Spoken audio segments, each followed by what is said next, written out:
Hello, everyone, and welcome to another edition of Mormon Stories Podcast. I'm your host, John DeLynn. It is August 9th, 2024, and we have some breaking news. The thumbnail is the Mormon Church loses battle with Fairview, Texas, over its attempts to construct a temple that is way too high for its basic city ordinances. Because I'm a Texan myself, I've subtitled this episode, Don't Mess with Texas, because that's appropriate. If we want to pull up the latest article from the Houston Chronicle, which was my hometown paper growing up, small North Texas town rejects Mormon church's plans to construct massive temple. And then the subtitle is The Church of Jesus Christ of Latter-day Saints plan to build a 65-foot tall temple with a 173-foot tall spire in the outskirts of the Dallas-Fort Worth metro area. There's a picture of the proposed temple.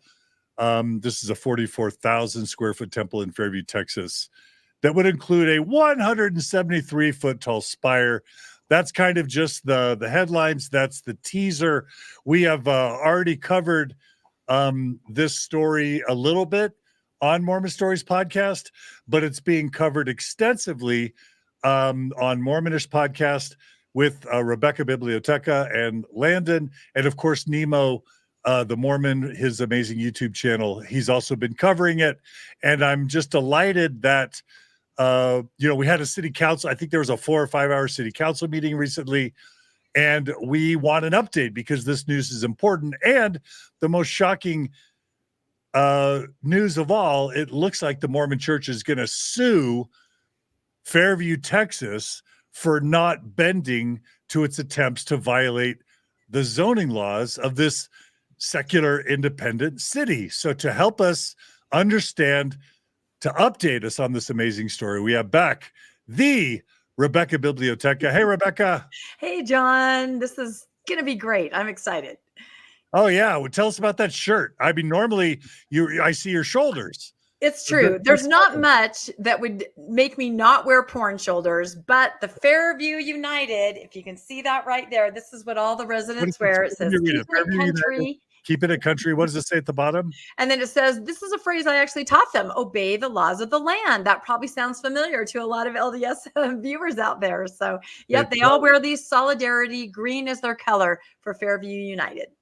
Yeah, the Mormon Church taught me too well because I memorized the Article of Faith. We believe in being subject to kings, presidents, rulers, magistrates, in obeying, honoring, and sustaining the law. Right? That's it. That the church taught us too well, didn't they, Rebecca? I think they did. Yep, they really did. They taught us to be honest and have integrity and to look for truth. And here we are. And to stand for justice. Okay. And also joining us today is the Landon, also from Mormonish Podcast. Hey, Landon. Hey, John. How are you doing? Thanks for joining us. Oh, wouldn't miss it.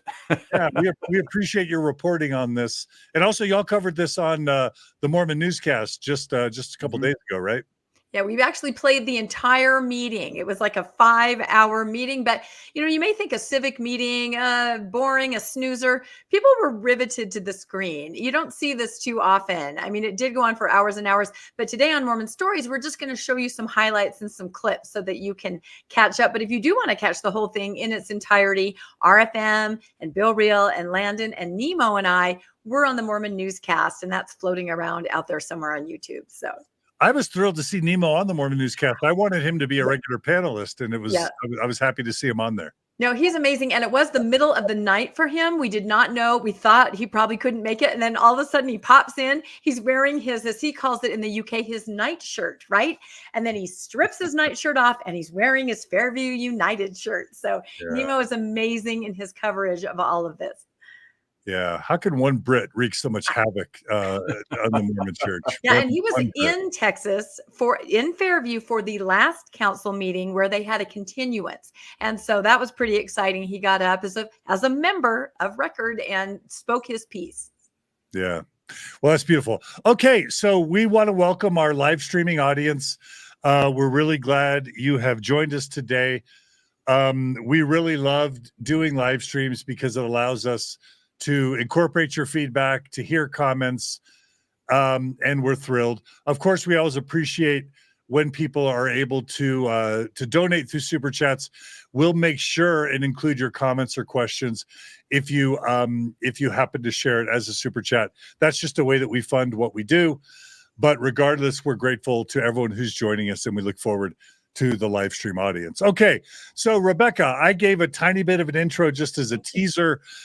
Do you and Landon want to, we could just jump to the slides. Do you want to give us any overview? Just for those who maybe are joining us for the first time, where did we leave off, and where do you want to take us? Exactly. Yeah, I think we just go through, we have just maybe 4 or 5 slides right at the beginning to catch everybody up very quickly. What we're talking about is the McKinney, Texas temple being built in Fairview. They're kind of little sister cities right there. So this is the Fairview Town Council meeting that we'll be talking about today, but this is a 43,000 square foot temple, 173 foot tall spire. One of the problems I think here in Landon, you'll probably agree, people just can't fathom how big this is. They can't picture it.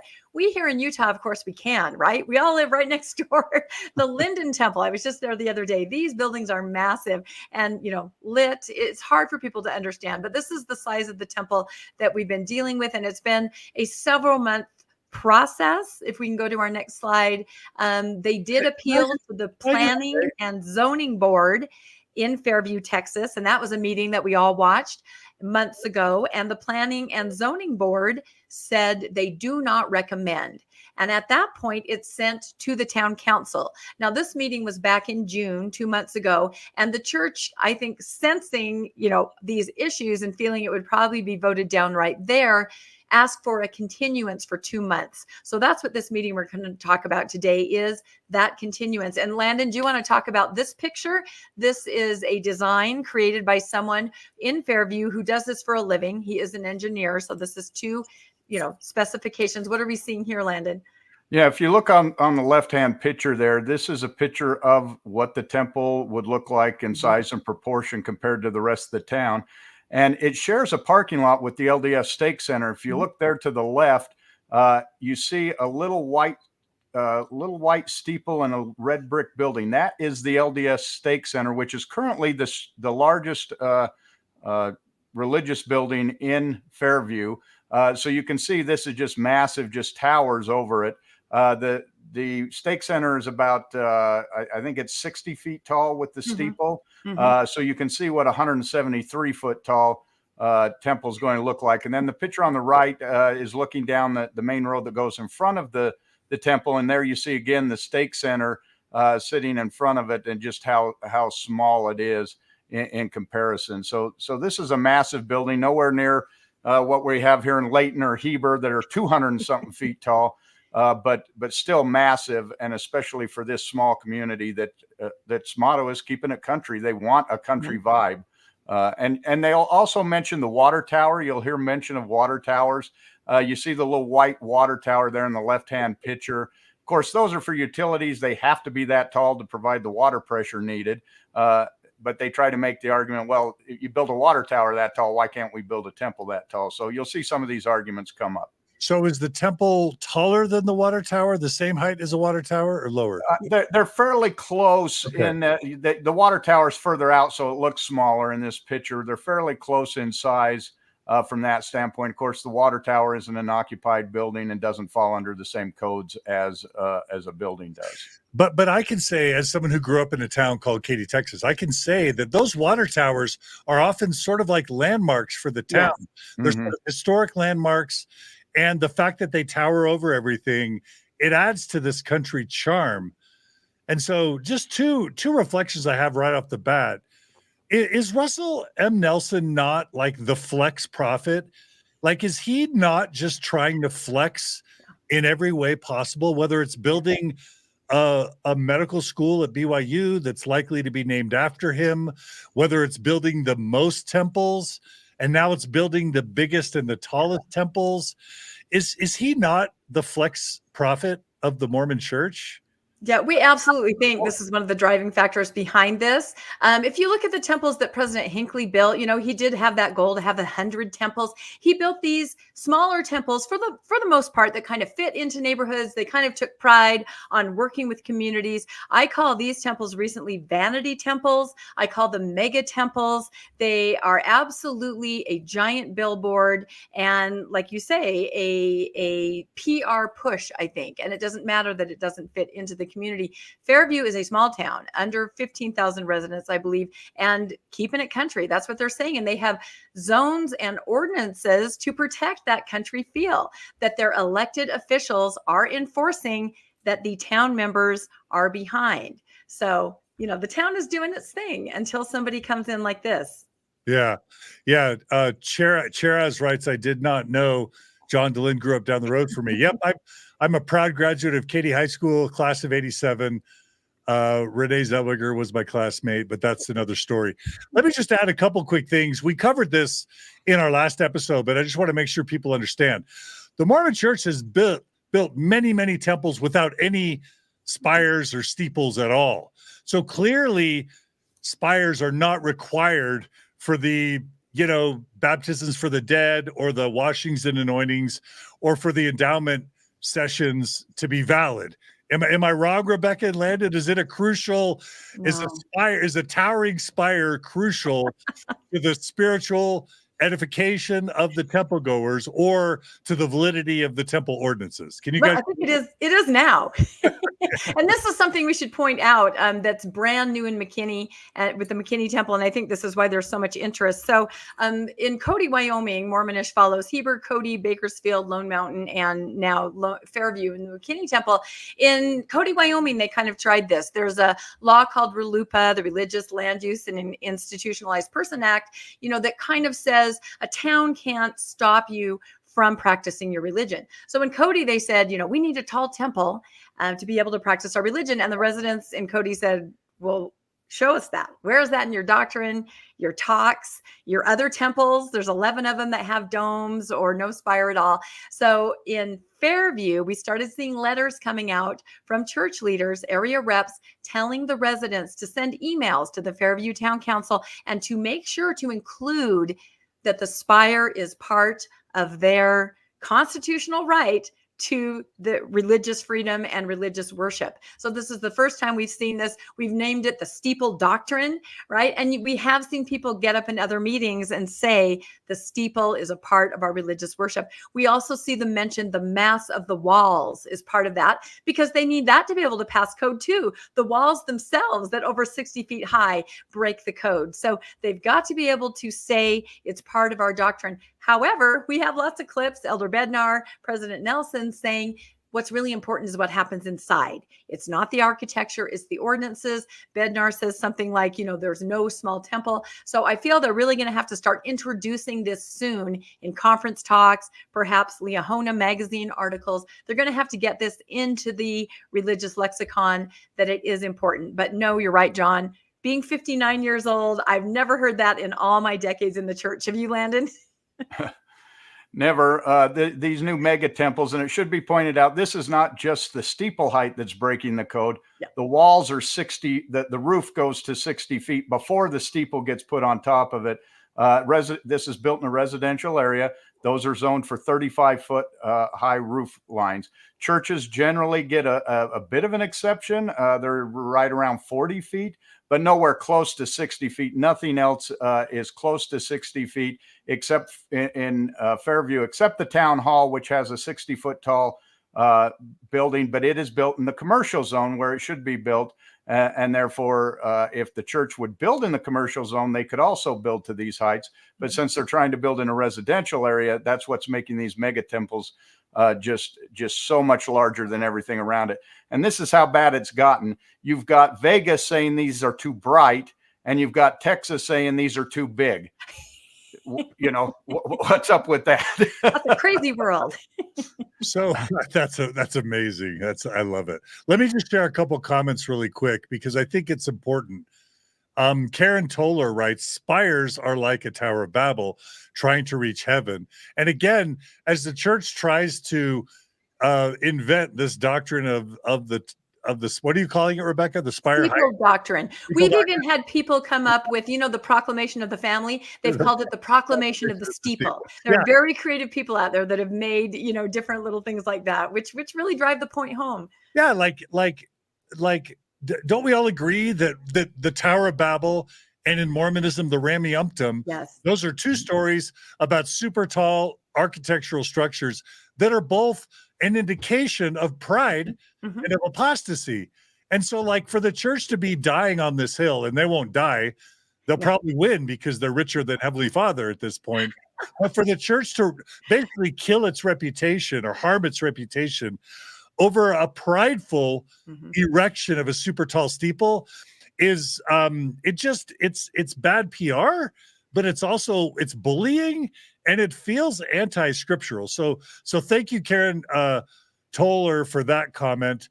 Daisy May writes, Summer Rain, apparently Russell M. Nelson thinks that he who dies with the tallest temples wins. Again, that's the kind of flex idea. Summer Rain, we love you, Summer Rain. She writes, this would never happen under Hinckley or Monson. I think that's probably true.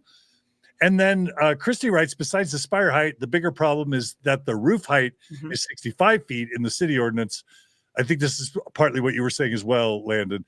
Allows building heights to 63 feet. It's a massive structure for the area of town.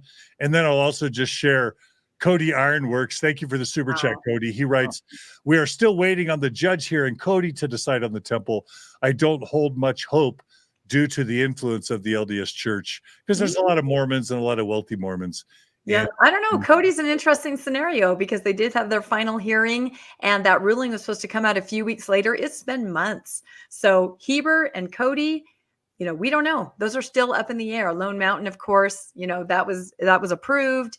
And I believe some residents are going to try to launch some kind of a suit. But yeah, the mass of the walls, we started hearing the church lawyers and rhetoric saying the mass of the walls. And we thought, why are they saying that? They never say anything unless there's a reason behind it. And then we realized, they also have to protect that building height and make sure we all understand that's part of their religious worship too. So one of the lawyers, Curtin McConkie, actually said that Jesus or the Lord lives on the second floor. I didn't know that. This is so crazy. Okay, couple other super quick things, and then I promise we'll move on. This is kind of Gregory is reflecting the sentiment for non-Mormons. There's a sentiment that temples ruin neighborhoods, probably for ex-Mormons and non-Mormons. Temples ruin neighborhoods. They make you feel like you're surrounded by a cult, especially when you think about the FLDS Church. They were in Texas, by the way, and the history of the LDS Church, Masonic death oath temple ceremonies, and baptizing dead Holocaust victims. Like, non-Mormons view temple work as weird and as culty. And I just think the church doesn't understand how they look. And another example of how they look is Susan Mowers just saying the LDS Church are such bullies. And I'm not saying they're a bully, but I'm saying that's how this is being perceived. And I just don't get why they don't have better PR people to just make smarter decisions that don't have really bad optics. And thank you, Jake Barton, for joining us. Rebecca, go ahead. What were you going to say? I think we hear over and over in all the towns that we're working with, the residents say, and the church says, just as soon as it's built, you'll understand. You'll see the blessing. They keep using that. We want to be good neighbors. It will be a blessing to the community. And it may not seem like it now, but you will see. And I really believe that they believe that people will finally understand. But I don't think that they see the damage on the ground. And I will say that I also podcast about this for the faithful LDS members, because I feel that they in their various cities are being used and manipulated to fight this fight on the ground, to have this animosity and these communities ripped apart on the ground where they live. And I don't know if they necessarily understand all the information. I believe they think it's religious persecution. It's not a religious issue at all. And I feel that Fairview and the way it's able to get information out, it might be sort of penetrating that idea. I've seen some posts on faithful social media saying, now what is going on here? Maybe it's not religious persecution. Maybe we should look at this a little further. So that's the important part, is that we feel for our LDS faithful friends, relatives and neighbors who are caught up in this firestorm of having to defend something that is indefensible. And I have recordings from meetings with stake leaders in Fairview and with Curtin McConkie lawyers. And one of the stake leaders said, "Can you please just tell us why it has to be so tall?" This is a stake leader asking that question. He is asked that every day by his congregation, by his neighbors. And the answer was just, "We can't give an inch." And this is what the Curtin McConkie lawyer said: "We can't give an inch. If we start giving an inch here, a foot there, pretty soon all towns will be able to say, look at this precedence." And they said we'll be left with 35-foot temples. So I think they dig in to protect temples everywhere. They're not going to budge. This smells like Dallin H. Oaks, his litigiousness, just harping on religious freedom as a cloak to hide religious bigotry. And this is just like a hill Oaks is willing to die on litigiously because he's worried about all the other religious freedom implications, plus the Nelson Flex. The only other thing I'll add is that the Mormon church is in decline, including in Texas. So for it to be expanding all these temples, there's not going to be members to actually attend them or staff them. So that makes it all ridiculous. Okay. We've analyzed John, I want to point one thing out here, though. Please. None of this is about whether, the church has the right to build a temple. They have a right to send as many people as they want, or however many members they have. Nobody in the town is saying, don't build a temple here. You can't build a temple here. We think what's going on inside is creepy. Most of the people don't even know what goes on inside.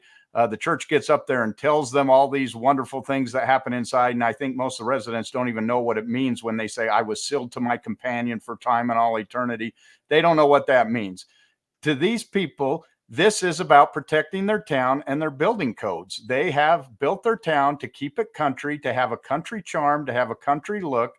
And this temple takes away from that. So this is really, and you'll hear that over and over in here. They're saying, if you build the temple to this height and to this standard, we will approve it today. They gave the church 2 months to come back with a design that met the requirements that they gave them. And the church just came back with their lawyers, which is what we're going to watch. They said they'd lower the steeple 15 feet, out of 173 feet, when they said 60 feet is the highest steeple you can have. So I just want to make sure everyone understands, no one is saying you can't build a temple here. They're simply saying the temple must adhere to the local codes. And if you do that, we'll approve it. All right. Well, let's keep going with our slides, and because we've got a lot to cover today. So let's go to the next slide. Okay, I just wanted to put this in because this is a temple near my home. This is the Landon Temple. And again, I don't feel that people understand the perspective here. Now, this is bigger. This is, I think, is about the same size as Heber. This is like a 213-foot steeple. And this is under construction, but that's a house on the left. That's a fairly large house, 3 stories with a basement, even on a hill. And right next to this, and this is me, this is not doctored in any way. I'm standing across the street taking this picture, and you can see some scaffolding on the left side of the building. You can see some tiny little figures. Those are human beings. Those are construction workers working. The residents have got to understand the scope and the scale of this. And for the church to say they keep putting out these graphics showing it's not very big, you'll never notice it, it's going to fit right in, it'll be a blessing when it's built.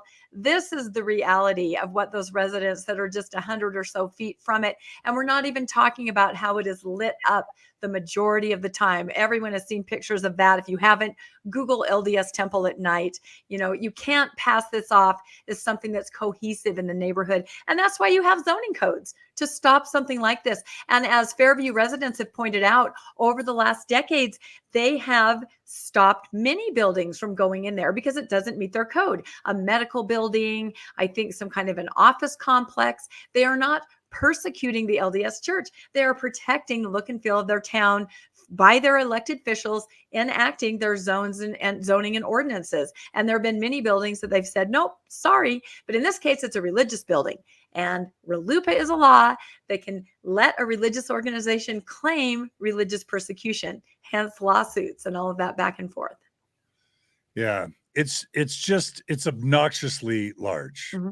That's a good word for it. An obnoxiously large mega temple. That's exactly right. Obnoxiously large. Oh dear. I know. Okay, so let's go to the next slide. Okay. So this kind of catches us up. When we last left Fairview, Landon, do you want to just detail? And then our next slide is the actual steps that they took in those 2 months. If you want to take that, Landon.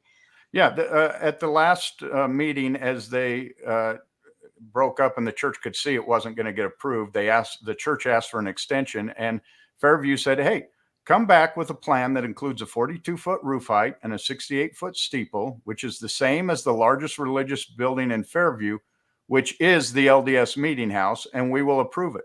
And we took a look, and the Palo Alto Temple meets these requirements and is almost the same square footage as what they're asking for in Fairview. So there are designs out there that meet the codes, and all the church has to do is bring one of those designs into town, and they would have their temple approved.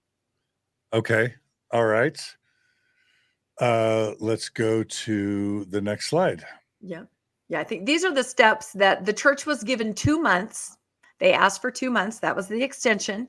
And these are the steps that the church took during that time. Of course, the town said, please bring us another design. We'd be happy to approve it. And you can start building today and give your residents, your church members, what they need. So Landon, you can go through this. This is what the church did in the 2 months time period that they had.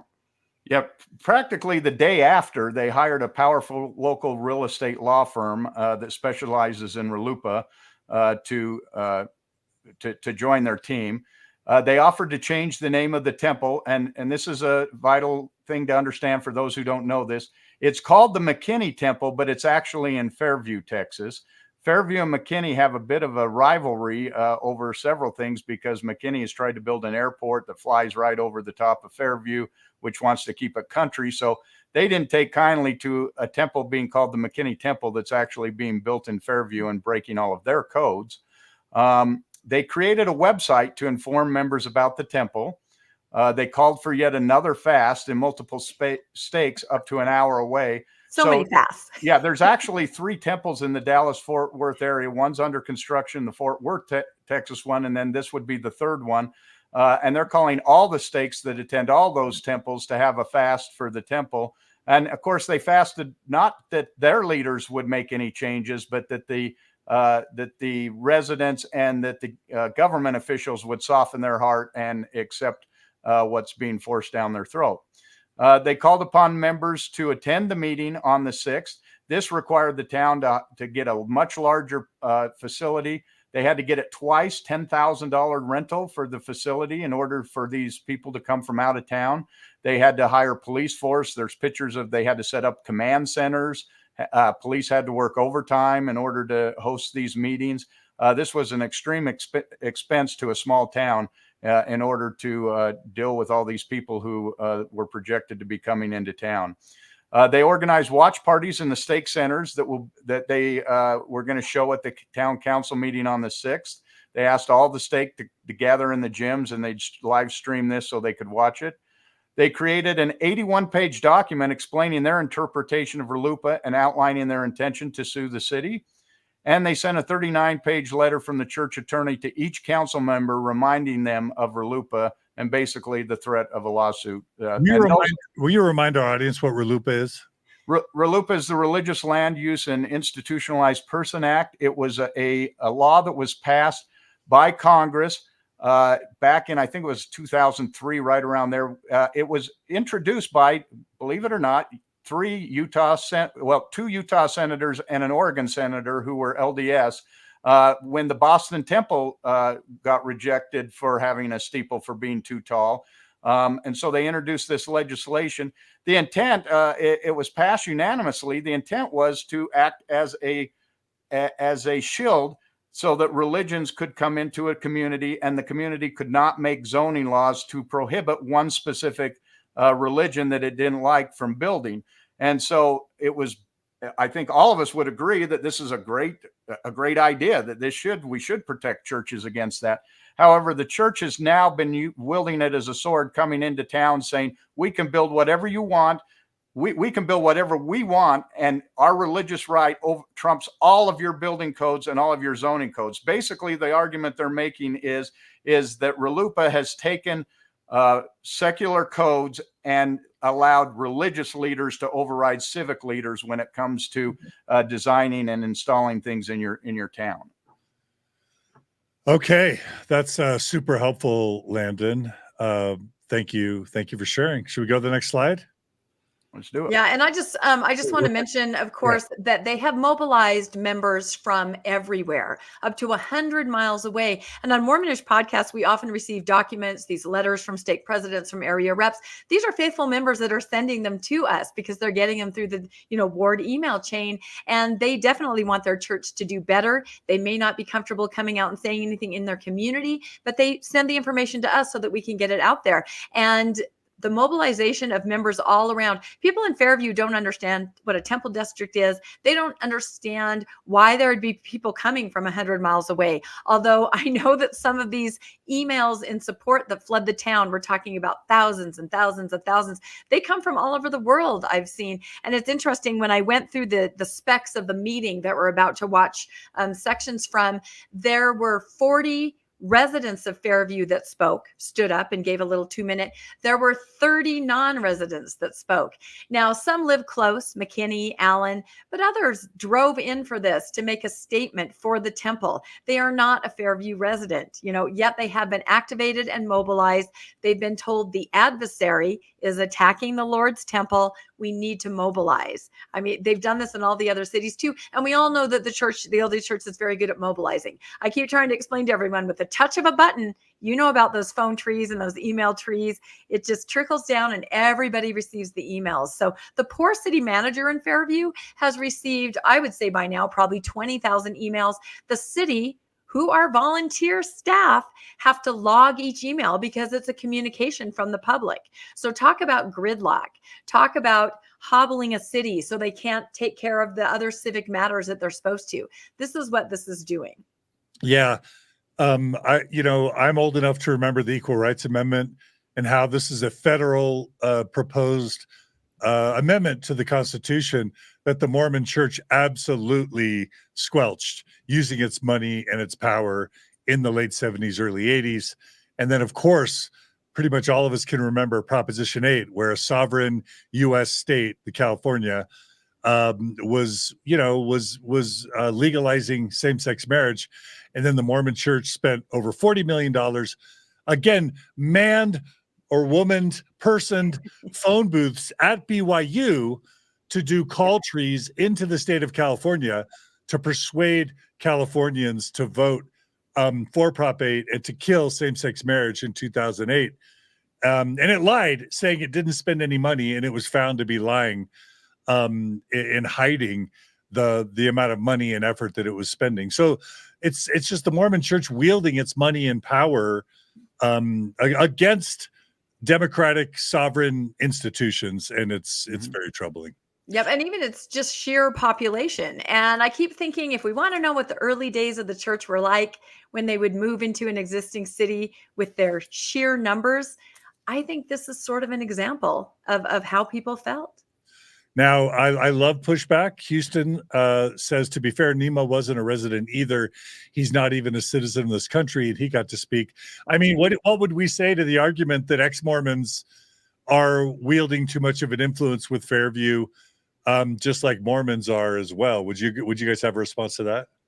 Yeah, that is kind of interesting. What do you think, Landon? I mean, there was an article that came out in the Times and Seasons that said post-Mormon involvement is giving fodder to, RLUIPA, basically, to say they're being persecuted. But I don't think so. Anybody that we've talked to in these towns, they basically come to us saying, what are Mormons? What is the Mormon Church? What is this organization? Can you help us understand what's a bishop? What's a stake president? What's a district? They're at a huge disadvantage, not being able to understand what organization they are up against. And so we're just simply trying to provide information. And believe it or not, the information we provide is mostly all from faithful members who have sent us communications, sent us recordings, sent us letters. So I think I do this because, I feel fighting for justice, kind of. That seems really simplistic. But I also, again, feel for friends, family, relatives, faithful members who are put in this position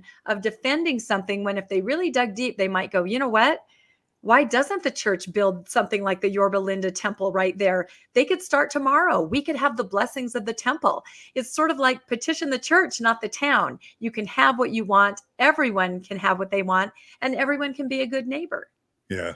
And I want to point out, Nemo was there at an invitation from the Fairview residents, because the church kept insisting that this was part of their doctrine. The steeple. And the steeple was part of their doctrine. And the Fairview residents go, well, we can't speak to this. We're not LDS. So they called an active LDS person, Nemo, to come and speak in their behalf. He didn't speak against the temple. He spoke for whether or not steeple doctrine was a part of the LDS religion as his background and upbringing. That makes sense. The only other thing I'll say is that if you look at the annual budget of the Mormon Church, what, 8-9 billion, and then compare that to the annual budget of Fairview, Texas, it's just not fair. The money and the power and the influence that the church is having on this little city is overwhelming. So if some of us step up, if y'all and others step up just to help counterbalance the excessive power and money and force wielded by the Mormon Church, I think that's a reasonable thing to do. All right, what's this next slide, Rebecca? After the town council meeting on Tuesday, and you'll hear some of the clips where people say we have an incredible need. You know, the Dallas temple is to capacity. We don't have enough room there. Somebody logged on, and again, this is a faithful member, because they were able to use their account as a faithful member to check out the sessions and the appointments. You have to make an appointment. You can walk in, but this kind of shows, I don't know if you want to kind of, and this is exactly right when the meeting was going on. This shows how many slots are available in these different sessions. And there seems to be a lot. Now, I know youth baptisms is a different story, and that's because they bring youth groups in. It's an activity that they do, you know, for young men, young women. And so sometimes it is hard to get a spot. That's why temples are starting to build 2 baptistries, right? Makes a lot of sense to bring the youth in, because that means the parents have to support, the parents have to be on board, the youth leaders too. So I will admit that youth baptisms, probably you do have to make an appointment. It is hard. But if you look back at that slide, I mean, it just shows session. This is Dallas. This is Dallas Temple the night or the next day. What would have been available the next day? It's an existing temple already in the same city. Yes. And it's just got so much emptiness, so much availability, so much capacity. Why in the freak is there even a need for another temple in Dallas when we know the church is shrinking in the United States, especially in Texas? Yeah, well, you'll hear a lot of people as we go forward here talking about proximity. The Dallas Temple, one of the residents told me, is 27 minutes away. And you'll hear a lot of people talk about the danger of the youth driving on the freeway to the temple, talk about the inconvenience it is to get to the temple. And that's why they need one right there. However, that's relative, because build it in Fairview and people 27 minutes the other way will say, I can't get to the temple. So I don't know, maybe it's a plan to put them literally on every corner, like was prophesied for the millennium. I don't know. It kind of blows me away, because when I was growing up in Houston and Katy, the temple that our temple district was the Mesa, Arizona temple. And we did a youth temple trip where we got on big, huge Greyhound buses. And it was like a 3-day bus trip just to get to the Mesa, Arizona temple to be able to do baptisms for the dead. So it's just a totally different world where like a 30-minute drive is too much. So we need to make it a 10-minute drive. That's just, it's hard for my Mormon brain to even wrap. Yeah, those were the good old days, right? The bus trip, I'd go to Idaho Falls, and it was a big deal. It was actually really fun. Yeah. I mean, in all seriousness, the church is risking making temples so common that they're not going to be special anymore. But that's just my opinion. They can do what they want, obviously. This is outside the venue before the meeting that we're about to watch clips from. And as Landon pointed out, you've got barricades, you're going to see police force, there's fire force, medical, and at great expense to the city. Even buying an expanded license for viewing so that more people could watch it because they knew about all the stake centers. That's something new too, those watch parties in the stake centers. I think that's interesting because I'd love to talk to an active member that attended one of those and say, what did you think? Did you get the sense that it's not religious persecution? application, but it's just a civic process. But anyway, I think the next slide is some pictures from the venue too. And then I think we can jump in. Yeah, exactly. Yeah. See, and this was earlier in the day. They're mobilizing. They're getting ready. This is taking over the town. Like those are fire trucks. That's a command center there. The motorhome with the big antennas sticking up out of it. They were expecting that. On the first meeting, they had over 3,000 people outside. They called for stakes from all of the Dallas-Fort Worth area to go to the meeting. And then at the last minute, only a few hundred showed up. So we don't know if the church called that off and realized how bad that looked. But all dressed in white shirts. It does look bad. It's frightening to residents to see people swarming in all in the same color of shirt. It's intimidating. Obnoxious. It's just obnoxious that the Mormon Church is requiring this little town to spend so much time, money, resources, and emergency staff and vehicles for Russell M. Nelson's temple steeple flex. It's kind of gross. And you're going to see that it doesn't stop there. When we start watching the video, the very first thing they introduce their application, and then they go right to their lawyer, and you'll see how much respect the lawyer seems to have for this town that they just descended upon. All right, well, let's go to it. And I want to say that I recently learned that the lawyer, Richard Abernathy, was formerly the attorney for the city of Fairview back in the early 2000s. Isn't that interesting? Yeah, it is. So he knows them. He knows the town, and now he's on the other side here. So here's a photo of him. Anything you want to say to set up this next clip? I think just, this is a civic meeting. The volume is a little muffled just because it was a civic meeting. They don't have, a great sound system. So you might have to focus. The clips that we're going to show were originally put out on the Mormon newscast. So you will see some pop-ups from people, some comments as they're watching it. And so just know that those came from the night, real time as we were watching it, and people were giving their reactions as it was happening. And the first thing we're going to go through is the church's lawyer's application. He is going to explain to the town council what they would like to have happen. So this is the official presentation of the application by the church's lawyer. And it's a bit lengthy, right? Yep. It's 20 minutes. It is, but you'll find yourself riveted. I mean, I know you don't think that a civic meeting like this, a town council could be interesting, but I think we'll stop it, here and there as you want, John, because there are definitely some points you'll be able to just see, how the church, you'll be able to see the maneuvers based on what we've already just told you. It's really interesting. And we also hear Nemo and Rebecca and Landon and maybe even Bill Reel jump in here and there. Go ahead, Landon. What were you going to say? Yeah, the reason we put this in is we wanted to compare and contrast the statement by the lawyer versus the statement by the mayor. Exactly. It is night and day as to who really is exhibiting Christian values here. Yeah. So.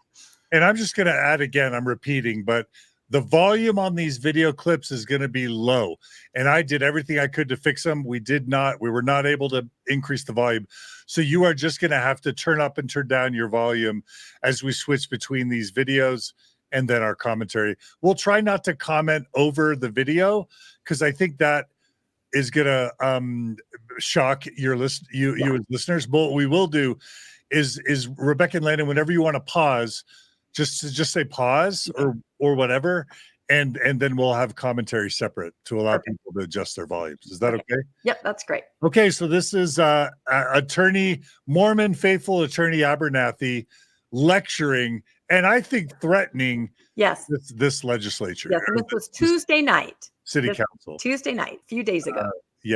August 7th, right? August 6th. Okay, here we go. Good job, Tom.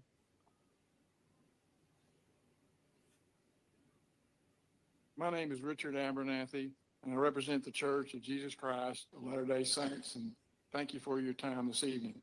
I've been a lawyer for almost 47 years. In 46 of those years, I've represented cities with pride and gratitude. I even had the privilege of representing the town of Fairview. It's a beautiful town. A lot of good things happen in Fairview. What the council apparently plans to do in this zoning case is inconsistent with what I understand the town's about. I say apparently because at the July 11th, 2024 meeting with representatives of the church in town, the mayor and Dr. Hubbard told the church's representatives that neither of them would support the church's application or the church's most recent offer. They said they would only support a 68-foot steeple and a 42-foot building height. I take you at your word. That is your position tonight. Since it takes 6 of you to approve our proposal, that means the church's application or its most recent offer will fail without, in my view, fully considering all the relevant law, facts, and issues. I don't understand. I just don't understand. Let's start with the meeting tonight. Fairview's new procedures for the operation of this meeting effectively denies this church, its members, its representatives, and supporters from both attending and speaking at the meeting, which very likely is a violation of the Open Meetings Act. This differential treatment should not be allowed by you. For example, your sign outside states that there cannot be live streaming inside the building. In my opinion, the Open Meetings Act says that anybody can videotape this meeting anytime they want to. What is the basis of your denial to allow anybody in here to videotape whatever they want to videotape or live stream it? I cannot find where you publish the rules for the process of making public comments. In my opinion, that is a requirement of the Open Meetings Act. I haven't seen them, and maybe you have them, and just I haven't seen them. So I'd like to see them. One thing I don't understand is what it's being live streamed. Why is he making Exactly. a live That's stream? it. What the town is trying to say, I believe, is we don't want everybody holding their phone up, taping it. This meeting is live streamed to 3,000 people. You can log on. It's going to stake centers everywhere. They just don't want the chaos of people with their phones at the meeting. There's absolutely no reason. But again, they pick these little things to try to hammer at the town to make them look like they're doing something wrong. They're not. That's so dumb. He's saying the that town live streamed. The town bought 3,000 additional licenses for the live streaming at a cost of $3,000 to do that so that everyone could watch this. They rented a facility at a cost of $10,000 to allow the members to come and express their feelings. They didn't have to, they allowed people from outside of Fairview to stand up and have their say because they knew a lot of the members were outside of Fairview and were not Fairview residents, but they allowed non-Fairview residents. In fact, they made half the tickets were available to non-residents and half to residents. So the town did everything. And then it was a 4 to 5 hour meeting where anyone who wanted to say anything, they waited until everyone had said what they had to say before they closed the meeting. And this was the second time they'd done this. They did it 2 months ago where the church came and asked for an extension just hours before the planned meeting was supposed to happen. And so they could stand up then and express their views as well. So I feel these are talking points for LDS members. If the church's lawyer gets up and says, I don't understand why you're treating it like us like this. I don't understand. Then the members will probably go, yeah, why are they treating us like this? You know what I mean? I feel like it's sort of a talking point. Yeah. All right, let's go back to the video. Turn your volumes back up, everybody. And why are you not allowing everyone who wishes to speak during public comment the opportunity to do so? My understanding of the Open Meetings Act and the Attorney General is you have to require everyone to speak. I spent a lot of time in these meetings, and this meeting's going to be long. I sat through a lot of long meetings, but everybody got to speak. Let me turn to the town planner. The town planner has written 3 reports on this zoning application. One's dated April 11th. Another is dated May 9th, and the third is dated August 2nd. In the first 2 reports, the town planner supported the site and landscape development plans and stated the steeple and the building heights were, quote, policy, end quote, issues for you to decide. The April 11th and May 9th, 2024 planning reports, when read together, find compliance with the landscape buffers and the lot coverage. As Tom said, he concluded in those reports that the traffic impact study does not require further additional deceleration lanes. Parking spaces are sufficient. The runoff for the proposed drainage is properly engineered. There is adequate water supply. There is compliance with the outdoor lighting requirements for parking, and there is compliance with the town's architectural lighting standards and others. I won't repeat them all. Regarding building height and steeple height, he states the town approved this is the land planner, said the town approved the Creekwood Methodist Church steeple height at 154 feet and concluded that, quote, staff is supportive of the site and landscape development plans, end quote. Based on these reports and what Mr. Coppin has said tonight, I don't think there's any objective basis for you to deny this zoning request. However, if you've read the August 2nd, 2024 staff report, you know that he removes all references to the compliance with town regulations except the heights and the steeple in the building. Staff also removed any comments regarding support of the site and landscape development plans. I don't understand. Was staff directed to change this? The town was told we comply with the town's regulations. Just to make it clear, the objective thing This is Nemo. is that 154 feet is shorter than 173 feet. So even if Creekwood was approved, the church is still asking for more than has ever been approved in the town. And wall heights of 65 feet were never approved in any building. Do you think that's the reason, Nemo, for them lowering the height by whatever it was, 16 feet or 17 feet? I think they were trying to get close to that. Yep. Comply with all your regulations. And in many cases, we went above and beyond what was required. Let's talk about meeting with church representatives. Pause for 1 second. Sorry, look, I paused twice. Look at that. Maybe I'm about to say it. I don't know. I just thought we might want to talk about the bell tower for 1 second. Sure. Because they bring this up all the time. 20 years ago, the Creekwood Methodist Church put in an application for a bell tower that was very tall, close, but not as, still shorter than the temple. And they keep talking about this. This was never built. It was approved by the town council, but with conditions, right? And sent back down to the planning and zoning board to work out the height, and there were going to be bells, the sound. So this was never built. This was never completed. It was approved in town council and then sent to planning and zoning. But they use this, the LDS Church uses this as a precedent, saying you approved that 20 years ago, you need to approve us now. Now it's interesting because the McKinney Temple was originally going to be built in Prosper. It was announced in conference by President Nelson as the Prosper Temple. When they approached the Prosper town council, it looked like they were handed a packet of their zoning and there wasn't any wiggle room. The lawyers have said, we moved to Fairview because you have looser ordinances and this precedent that they think that they can get their temple built because of this. But again, the bell tower was never built like that. Landon, do you want to add anything quickly about that? Because they will mention this bell tower over and over. And I do believe that active LDS, faithful LDS do believe that the bell tower is a precedence. That's correct. And that's why they think they're being discriminated against. But we did an entire episode with Nemo on it. That is not the case. Landon, do you want to add any quick thing about the bell tower? Just that, it was approved 90% of the way there. They got 90% of the way through the process.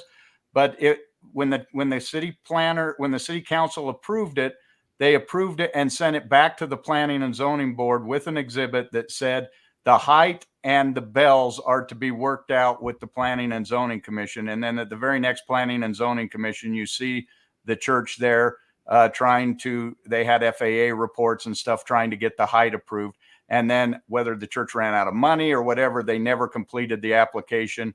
They came back 10 years later and applied for a new cup that was for a 56-foot high steeple, and that's what is currently on the United Methodist. Right. So we do have a picture of that. I don't know if you want to show it. It got 90% of the way through the process, but it was never completed. Therefore, it was never approved or built. Right. But the church uses this over and over. Is that a slide you want me to show? Yeah, it's at the end. You can show that because they do talk about it over and over that you guys approved, the town approved is at the very end. And it's important to note too, this is a bell tower. It's not connected to a building. Lit. Is it Yeah, it's a series of slides. Okay, describe that for those who are listening. And this is off to the left is the proposed, it was never built, tower that they were going to build. It's a bell tower. You can see the openings there for the bells. This was being built on like a 28-acre site, so it was way back away from any of the neighbors. The church met with the neighbors. The church worked with the Planning and Zoning Committee for almost 9 months to work in the details. They held meetings with the neighbors. They had no neighbors who were worried about it. In the case of the temple, It's only on 8 acres, I think, backs right up to the neighbors. When you're looking at height, one of the things you're looking at is how does it cast shadows during certain times of the year? You can see that a thin, small tower doesn't cast near the shadow that a large building like this, not only the steeple, but the building itself casts shadow. So that's one of the considerations. So this is not a like for like comparison, but in the end, this was not approved. It was never final approved. It was never built. We actually have a picture of the. Yeah, there are 2 more slides if you want to run through them. Yeah. With what Here we was, go. Here's the what, next this one. is what was built. This Yep. is what's there now. Yep. And so you can see that this is not even a close comparison. Mm-mm. And you can see that United Methodist is within the requirements of what the city said that the LDS could build, that 68 and 42. Yeah, and there's an actual picture, I think, next of what it looks like. But again, yeah, there we go. There it is. Yep, there it is. Very nice. Fits right in. But again, this is what the church is hanging their hat on, that 20 years ago, your town council said you didn't have a problem with the height. But as Landon said, 90% approved, not built. But that website we talked about that they created for members to look at, that's where the information is that, look, they built this before. They're stopping us because we're the LDS church. It's a way to sort of allude to religious persecution. And I think the thing they're applying for a conditional use permit. That means there's conditions on what they're doing. They're trying to go above or beyond the code. And so the city has the right to put conditions on it. And that's exactly what happened. In the bell tower case, the city approved it. The planning and zoning approved it. The city council approved it, but they approved it with conditions. And those conditions were that the planning and zoning board had to work out the height and the sounds with the church in order for it to be approved. That was one of the conditions of the approval. And that height never was finalized. And therefore you can't say it was approved at that height because the height was never finalized by the planning and zoning. Right. And for those of you that really know what we're talking about, that have seen the documents, Exhibit C, go look at Exhibit C. And you can also watch our episode with Nemo on Mormonish, about a 3-hour episode about this topic alone. So enough said, right? Okay, that's good to know. So it sounds like the Mormon church is sort of crying religious discrimination relative to other churches in a way that's deceptive and not reflecting what really happened. Is that right? No, that's exactly right. Yeah, that feels on brand, unfortunately. Okay. I've been wrong before. Why didn't you just tell me what's wrong? I've been wrong lots of times. We also provided Fairview and your town attorney a total now of 3 written briefs regarding the applicable law, despite asking for meetings to discuss and request for written requests, for written responses. We've not received any explanation. We've also provided a written brief to your outside counsel, Mr. Christian, who also has not responded to our position. From the church's perspective, there's not been nearly enough discussion about the legal issue in this case. In any case, we're here, and I want to talk to you about the law for just a moment. The reason I've emphasized the law is, remember, this is the issue the opponents put on their t-shirts. That's their first issue. Follow the law and not an inch more. They want you to follow the law. The church wants you to follow the law. Each of you took an oath to follow the law and the Constitution, and I'm confident that each of you want to and intend to follow the law. The law is very much in play in this zoning application. At the June 4th, 2024 town meeting, for example, the mayor said to the audience, and I won't get the quote right, but I hope I get the gist of it. He said, there is a serious legal issue in this zoning application or something to that effect. We all recognize it, but we're not addressing it. Why haven't you been willing to discuss the impact of the law on this zoning case? We stand ready to do that, to understand why what we think controls, you don't think controls. I don't understand why an applicant who seeks to build a church in your town, a landowner who seeks to build a building in your town, can't get a straight answer to this question. Why isn't RLUIPA or the Texas Religious Freedom Restoration Act mandate that you approve the zoning request? I'm not demanding that it does. I'm just saying, tell me why it doesn't. I hope that you'll engage me, Mr. Custer. with more than shaking your head no. I respect your right to tell me no, but I hope you'll engage me. That seems fair. I also want to talk about your zoning ordinance. It's unevenly applied. The church believes it has been discriminated against by the town in its process and evaluation of the town's application of the zoning ordinance. For example, Fairview has a zoning classification that allows for sexually oriented businesses. That's chapter 4.04 of your code of ordinances. But you don't have an existing specific classification for churches. Sexually oriented churches or businesses, such as adult theaters and adult cabarets, may be located in the special entertainment zoning overlay district. That's section 14.02.751. Do I need to I'll repeat it for you, Dr. Hubbard. John, can you stop here? 751. Oh yeah, I'd love to. I got to make a comment there. Sexually oriented churches. I love that. Oops. First of all, there's a couple things I want to say here. He is completely misstating everything here. When he said that they sent out 3 letters, 2 of those letters they sent out the night before this town council meeting. So they want a dialogue, yet they wait 2 months and then send an 81-page legal document to all of the city, and then they want to have a dialogue immediately and decide this. Come on, that is disingenuous, and he knows it. The church never brings anybody except lawyers to have a discussion.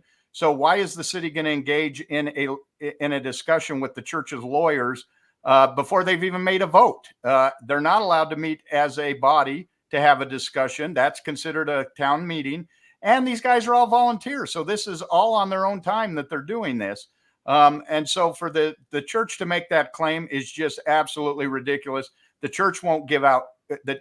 They've asked for reports. The church refuses to give the reports until just before the meeting so that nobody has any time to review or have a discussion. What are they supposed to be discussing when the church won't give them the information that they need in order to make any of these decisions? And then the adult entertainment, churches are allowed in residential neighborhoods. They always have been. He knows that. Nobody has a special religious area. In fact, this place where the temple's being built, there's already 2 other churches and another one planned. They call it Church Row. They have an area for churches. They're just saying they all need to be about the same size is what they're saying. They are being equal in that sense. And then to try to tie this to somehow sexually oriented buildings in the commercial district of town, I can tell you that none of these businesses would be allowed in a residential area. So I don't even know what he's making an argument about here.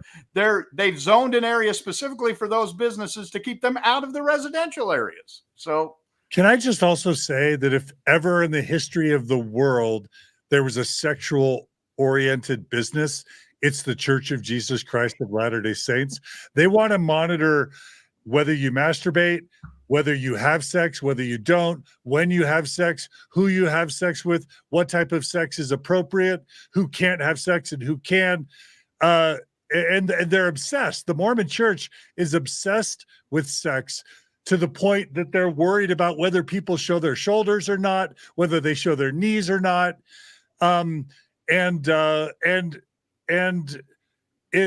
It's a sex obsessed church. It's core to their business model because then all the shame and the repentance and the confessions and the punishments are all oriented around sex, and it's all tied to tithing and money and profit. So I think the Mormon Church is literally one of the world's leading sex-oriented businesses. Is that fair? Is that you heard it here? No, and I feel that the things he is saying are talking points for members. They're probably not going to hear, like most of us, all the intricate details that he's talking about. What they're going to hear is this town lets in a sexually oriented business, but it won't let in our temple, right? There's a persecution point. I think that is the point of everything that he's saying. It's a dog whistle to members. The sexually oriented business has to meet all the codes. They have no exemptions. They can't go, RLUIPA lets us, as a sexually oriented business, build whatever we want. They have to meet codes as well. Right. All right. Well, this just seems lame. We get so passionate. Sorry. And the town ordinance specifically states that the town intends to protect the First Amendment rights of sexually oriented businesses. You put that in your ordinance, and I agree with you. I don't like sexually oriented businesses, but the law requires them to have First Amendment rights. And you doesn't like sexual oriented businesses.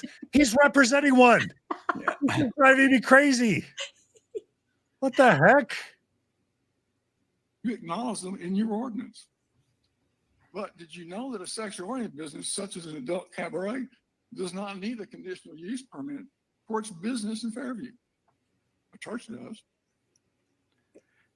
The town That's passed correct. laws They don't that need recognize one because they have to legislatively comply. They're not the First looking Amendment for any rights exemptions. of The owner church of a is. sexually-oriented business. Not so for the church. The church can't even get the council or its attorney to discuss the First Amendment and statutory rights and the town's position on those rights so we could possibly come to an agreement.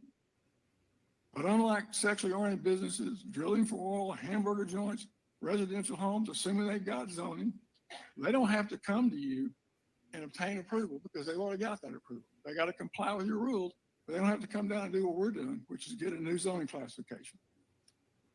By requiring the church to seek approval for the right to exist in Fairview when dozens of other businesses don't, that sure looks like discrimination and it sure appears unlawful. Oh my gosh. Let's talk about the applicable regulations and the compliance by the church. In my opinion, the town's regulations applicable to the church are ambiguous. They focus on the wrong issues and they ignore state and federal law. Let me explain why.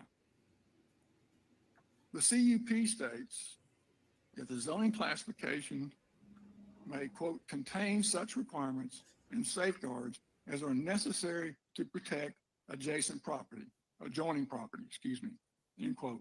That's one of the things that you can consider under your ordinance. Section 14.02.517 of the town's code of ordinances identifies 10 factors the council, quote, may take into consideration, end quote, in granting or denying the church's CUP application. The church's application plainly satisfies the first 9 of those factors, but also that ordinance allows, in considering the church's application, you can take in consideration 2 other things. One is the aesthetic appearance of the use, and the other is the other sensory effects that the use may have on the established character of the neighborhood, its property, and the property within the town as a whole. I asked the question to myself, what do those standards mean and how are they applied? Do any of you know how they're done? Has someone interpreted those words in another document that I haven't seen? Because I haven't seen it. These factors are assessments, not facts. They're not criteria. And without criteria, how do you ground the assessment that something is not aesthetically acceptable? What is the factual basis in which sensory effects may have a negative effect on the, quote, established character of the neighborhood? Without criteria, you are given unbounded discretion. And that, in my opinion, is a legal problem. It ignores the right of your landowners and your citizens to understand the basis for your decisions. I mean, we're in Texas. Property rights of owners are essentially sacrosanct. This assessment in the CUP doesn't even consider the rights of the landowner to develop its property. These factors and the lack of guardrails to apply them uniformly and consistently, in my opinion, violate the Ray Lupa and the Texas Religious Freedom Restoration Act and place a substantial burden on the church. Let's talk a minute about the application of the ordinance and then complaints by the citizens. Okay, can someone just summarize what he just said? What he just argued before we go on to the next point? Well, to me, he just argued that the rules of the town, the ordinances, are discriminatory because they make churches file for a conditional use permit. And I just saw in the comments, Houston, saying that I was wrong, that the Fairview requires a CUP. Yes, I know Fairview requires a CUP. Every city in the country requires a CUP for building churches. They're building in residential areas. They're public buildings in residential areas. They're big buildings. They have special needs that a standard house, when you go build a house, you don't have to go get a CUP, but you have to conform to all the rules. Churches are trying to put in places where they don't belong. That's why they need conditional use permits.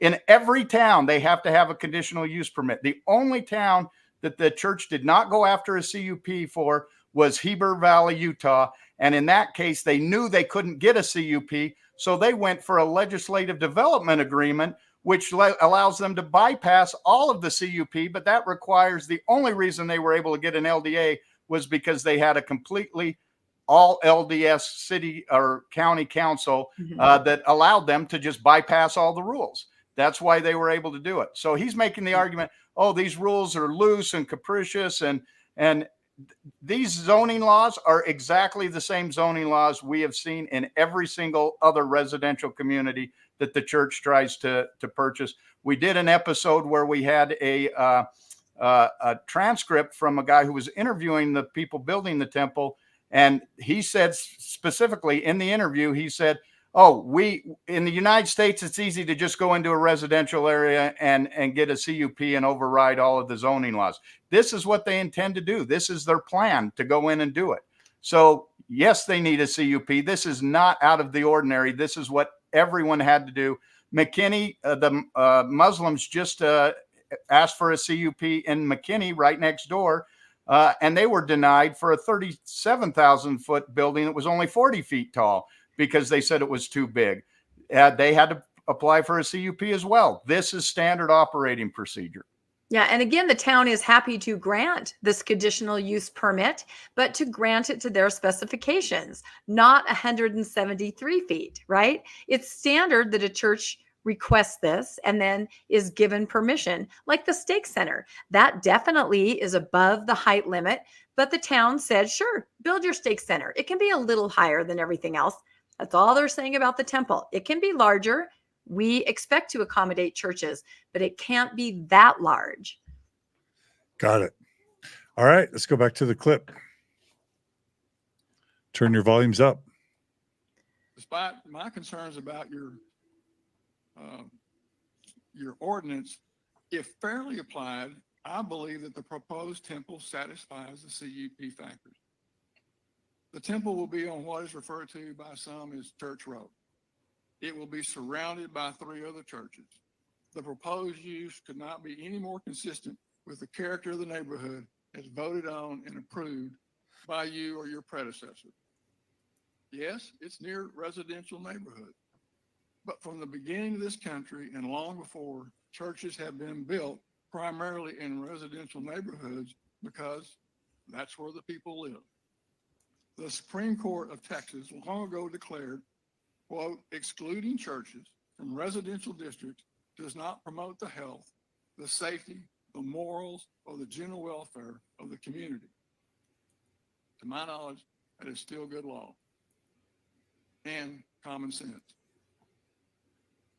And the zoning ordinance states, in your zoning ordinance, it states that churches and temples can be located in any zoning district in Fairview, including neighborhood. But some opponents, so let's move on to another complaint. Some opponents might say it's not consistent with the character of the neighborhood because it's just too big. Well, let's talk about that for a second. The not 1 inch slogan misunderstands the law. Under section 14.02.512 of the ordinance, the 35-foot height restriction in RE1 district applies only to permitted uses, not conditional uses like churches. This council or your predecessor council didn't violate the town's ordinances when it approved the 154-foot bell tower for the Creekwood United Methodist Church, and nothing in the ordinance prohibits the similar height of the proposed temple. That's the bell tower again. There's an example of it right around here. It's shown up here. Less than 5 miles from this temple is another church building, which is very similar in size. It's the First McKinney Baptist Church. Not in Yeah, Fairview. it's not in Fairview, but it's in the same zip code, and it's about 5 miles away. I've driven by this church for years. I've attended the church. I've been in and out of the church, and I've never thought it was out of place in our community. It's located within single-family homes, and I've never heard anyone refer to it as some of the words that these folks have used about the proposed temple, that being a monastery. They never show a side view. Citizens need to have community services for their neighborhood, such as water and communications, and you provided them. You have placed water towers and radio towers right next to home. Citizens also need to have religious services. So take a moment. You can see what they are. I think you've seen them before. Citizens also have a great need for religious services in their neighborhood. In fact, during the COVID-19 pandemic, Governor Abbott declared that churches and religious services to be, quote, essential services to our communities, like emergency services, water services, and grocery services. As you'll recall, essential services could never be affected by any regulation by a county or a city or someone else. This temple will have minimal impact on residential neighborhoods. We have done studies on this. The steeple will not be intrusive. It will peek out over the tops of the trees. We showed you photographs of that, and you'll see it clearly when you drive down Stacy Road. But we have a tradition in Texas of building churches. That's like 5 miles away. Tall steeples, like like some of the steeples near your homes. We've shown a number of these throughout North Texas. Many examples exist of large churches, even the mega churches, which are built next to residential areas, have tall steeples. The temple is not a mega church, but like many other churches around, it's important that it has some height because the heights of its temples are meaningful, symbolic to the church members. Let's talk about the application of the law. The denial of the so he's basically saying, it's not too big, right? And then right. You have water towers, you have radio towers, and to go to the temple is as essential as information from the radio tower and water from the water tower. Okay. Yeah, and I want to point out, none of those structures are occupied buildings. They have a completely different code than occupied buildings. And they're not lit, and they're not solid. Yeah. Yeah. Okay. Yeah. This just feels like, again, when Jesus was criticizing people, wasn't he normally criticizing like the lawyers who were litigious, who were technical, who violated the spirits of the laws, focusing on the technicalities? Am I wrong there? No, you're right. A lot of people have said, Jesus would just build a smaller temple and call it done. Because as you'll see later, the members stand up and they're just begging to be able to have the temple. They need the temple so much. So petition your own church for a smaller design, and then you can have your temple right away. Yeah, and I want to point out that he is arguing that the temple is not allowed in their community. He's saying you're not allowing it. That's not what they're saying. They're saying it has to meet the height and the codes that all the other churches on that same row are applying by. That's what we're asking of you. We're not saying you can't build the temple, and we're not saying you can't build that temple. It just needs to be over on the other side of town where we have a commercial district that allows much taller buildings like the building that you're trying to build. And to make the argument, well, McKinney did it over there. You notice he pointed out the church in McKinney and said, well, it's the same zip code. Well, this body doesn't operate by zip code. They operate by city boundaries, and that's their area. They have nothing to do with what happened in McKinney. And as we just said, McKinney just voted down last month a mosque that was 40 feet tall and smaller than this building and said it was too large. So I don't know how he's making the argument that you can build it in, that they can build stuff in McKinney when they just turned down something very similar. Yeah. All right, let's keep going. Church's application would impose a substantial burden because the location and design of this temple was motivated by religious belief. I was surprised somewhat at the last hearing that after the mayor said he was going to hear from Fairview residents, one of the first people he called was someone who said he was from Britain. And that resident said that Steeples are not required by the church doctrine, and therefore denying the application would not impose a substantial burden. If the opponent understood the law, he would have known that steeples not being required, even if that were true, is irrelevant. The RLUIPA and the Texas statute protect all religiously motivated conduct, not just conduct that's required or compelled by the church's doctrine.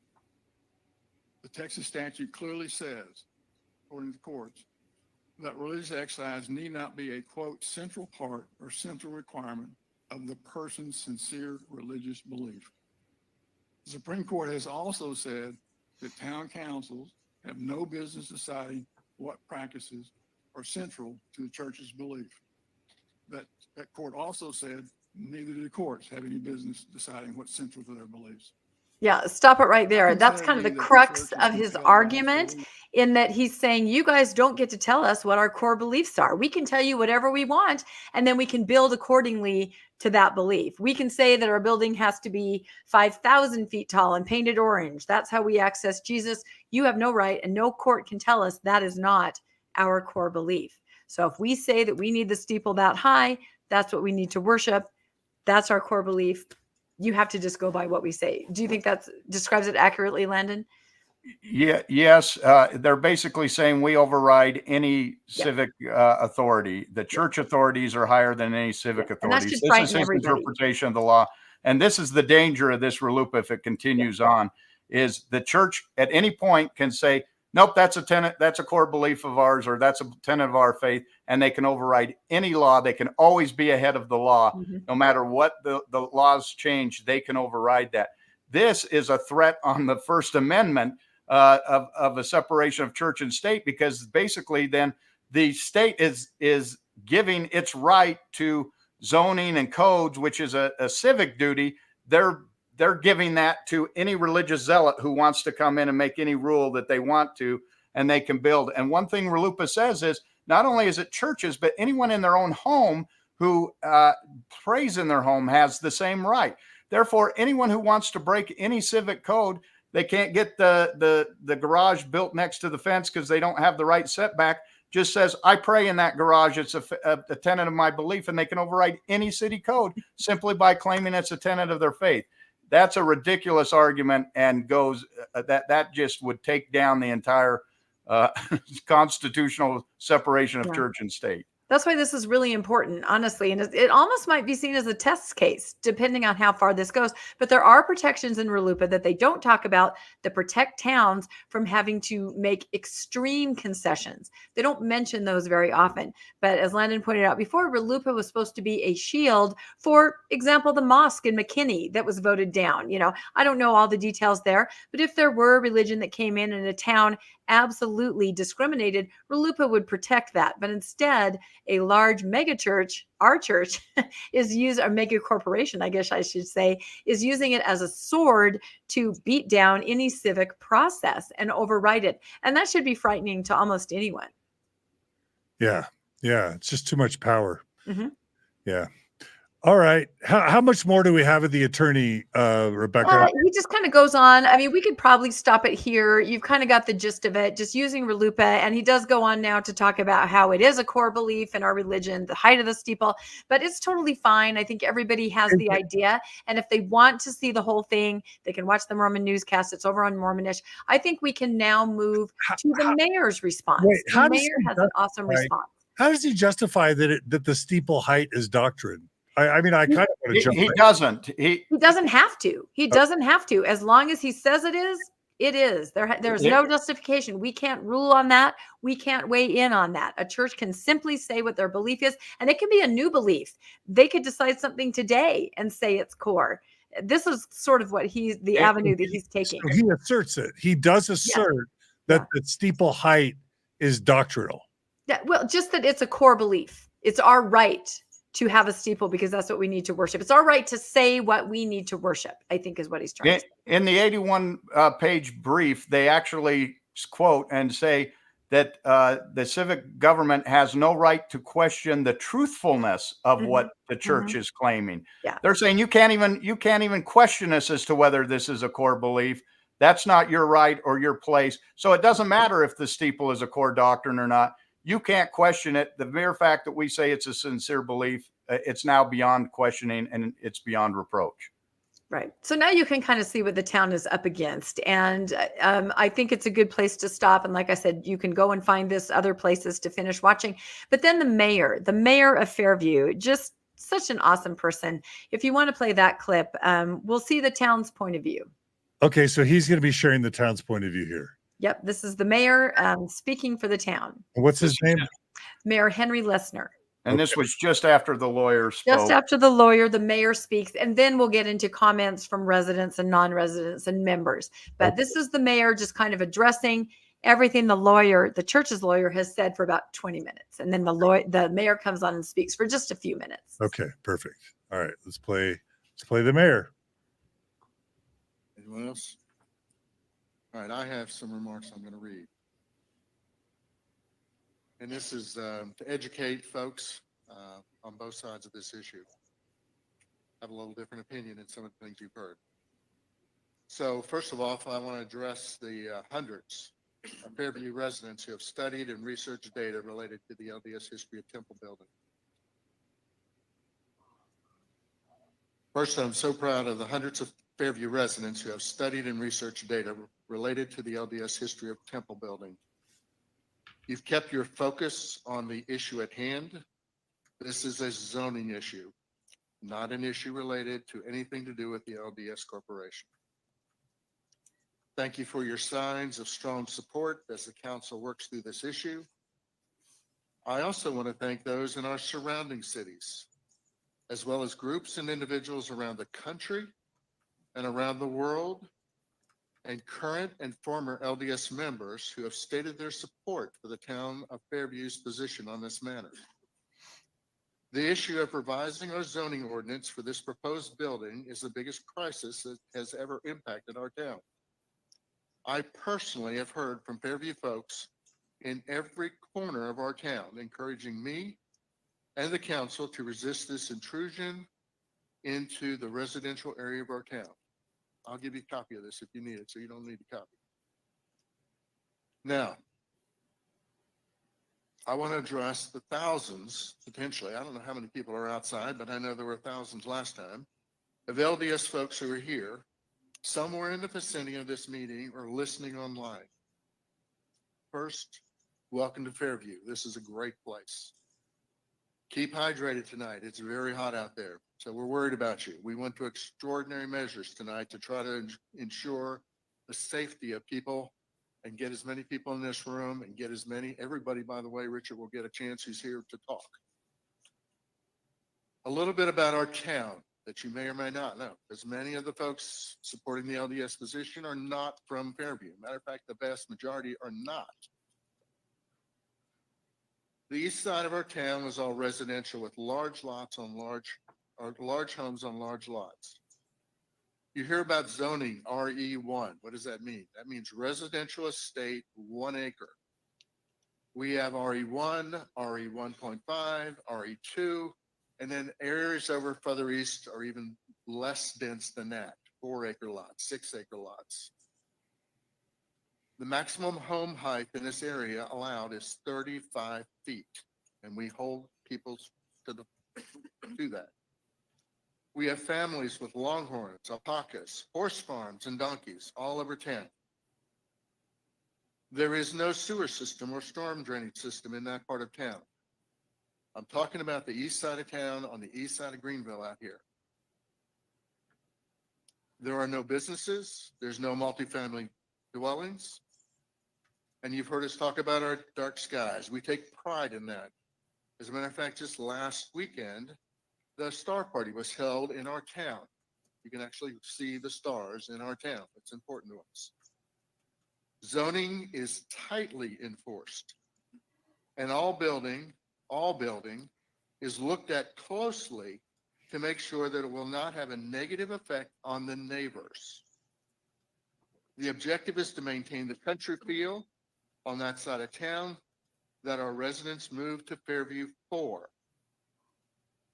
Now, that's the east side of town, the residential side where this temple was proposed to be built.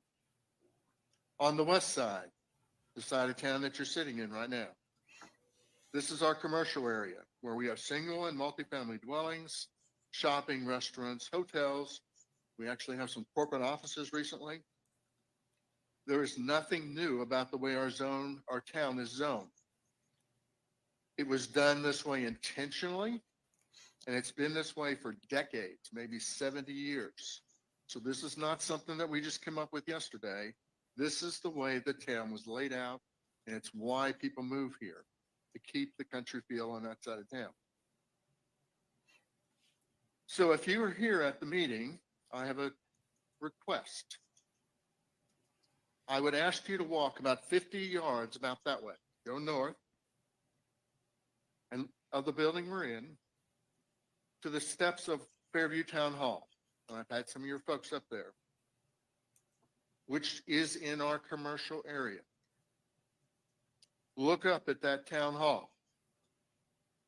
It is 65 feet tall, coincidentally, same as what the temple is proposed to be, and contains 22,000 square feet of office space. The building that your leaders from Salt Lake City are proposing is 65 feet tall and about 45,000 square feet, surrounded by gleaming white marble and topped by a 109-foot spire. The proposed temple building itself is literally twice as large as our town hall. And then you stick the 109-foot spire on top. That takes it up to 174 feet, which is taller than our water towers. This proposed gigantic building is to be located in the residential side of town, the east side, where the maximum allowable height again is 35 feet. Every home over there conforms with this. You can actually get up on a drone and find homes that have flat roofs because of this limitation. We enforce it.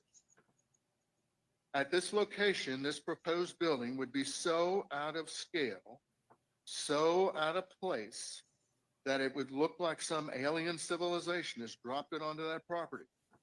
And I'm sorry if you don't like that, but that's what it looks like. This is the crux of our zoning problem. It is hard to imagine how an architect or site planner or a simple casual observer could not see how out of place that building would be giving the RE1 zoning. Now, again, for the LDS folks listening, this is kind of our side of what you heard a little bit ago. Your representative's position with our residents from the very start has been, if you don't like this, if you don't approve this building as is, we will sue you. If y'all remember the second information center, many of you people that are in this room were there. Your local LDS leaders, I'm talking to the LDS folks in the room, have taken the position if our residents don't like the proposed gigantic building, then move. An LDS family would be more than happy to pay a premium for your property to live so close to a temple. People who move to Fairview, they raise their families here and they tend to stay. So we have very long-term residents in this community. We have new developments coming in, but when people get here, they tend to stay. This is why we are pushing so hard and why they are pushing so hard against this proposed building. Your attorneys from Salt Lake City are very smooth, calmly starting our conversation with the fact that they've dealt with municipalities many, many times, if y'all remember that conversation, and essentially have forced these communities to take an unwanted large building. What a thing to be proud of. Their message to us is fighting this gigantic building proposed for Fairview is really a waste of our time, and you heard that tonight. I think the word for this attitude is extreme arrogance, and it's what we in Fairview will remember about the LDS representatives. I would also add, shame on the local leaders for stabbing our town in the back. They knew exactly the impact this building would have on our town, and obviously don't give a flip, which is really disappointing. There's no secret what the town of Fairview would have done with this or how we would have reacted. And if somebody didn't tell the folks from Salt Lake City, shame on y'all. Fairview has 8 religious buildings in our small town. one of which is the LDS Meeting House. The town and its residents have had no issues with any of them. In fact, the current LDS Meeting House is the tallest building at 68 feet in our residential zone.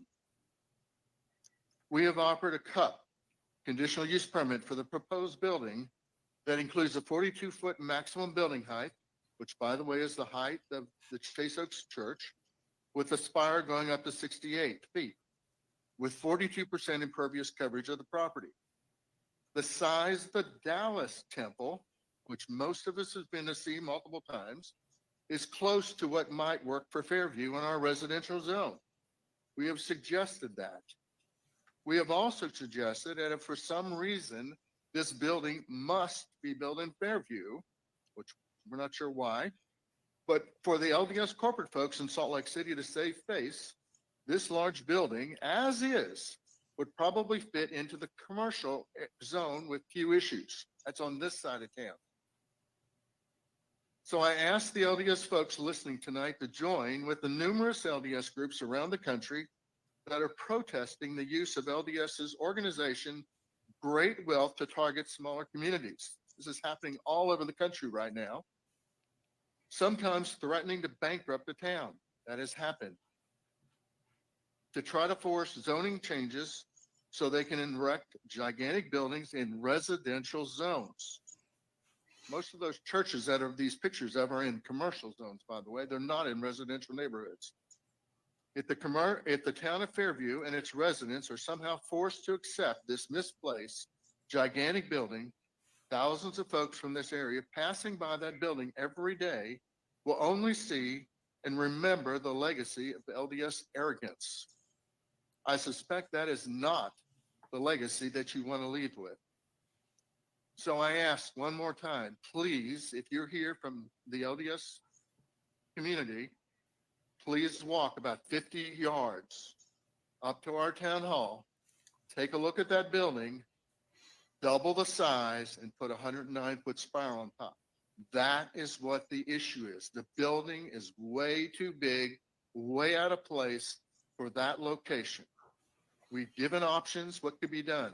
I think they're reasonable options. End of my speech. Thank you. Oh my gosh. I just want to stand and applaud that guy. Yeah. He used words misplaced, threatening, extreme arrogance, bankrupting towns. The Mormon Church is acting completely abusive and unchristlike in every way. Rebecca, your thoughts? Yeah, I mean, he didn't literally get a standing ovation, but I think everybody watching at home, and you might have seen my comment there pop up. As I said, the first time we've ever seen it, watch parties and stake centers. And I just wonder if for the first time, some of the faithful members were like, this doesn't sound like religious persecution. It sounds like somebody trying to protect his town as an elected official. And the mayor understands. I think you saw that comment from Cultural Hall pop up. The playbook. There is a playbook, and we've seen it over and over in city after city. And this city, Fairview, knew the playbook ahead of time. And this is why they're able to, speak to it like they do. But yeah, this mayor is a hero, and he's calm, cool, collected, and saying the truth. So we really, really admire him and the entire town council. There's incredible pressure on them. They have been told they're going to be sued. They know that. The only defense all these towns have is to shore up their town or city council so that council can do what they're supposed to do, and that's represent everyone in the community, not be bullied, not be bought off. We've seen that.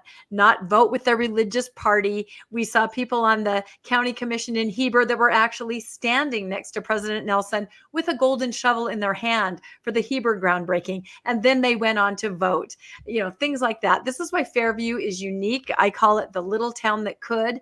This is why everyone is watching. And I will say again, they stand on the backs of Heber, Cody, Lone Mountain, everyone that has fought this fight before. Somebody sent me a text the other day where they said, understanding this hierarchy of Heber, Cody, everybody that's gone before and gone through this. And the person said to me, how do you kill a lion?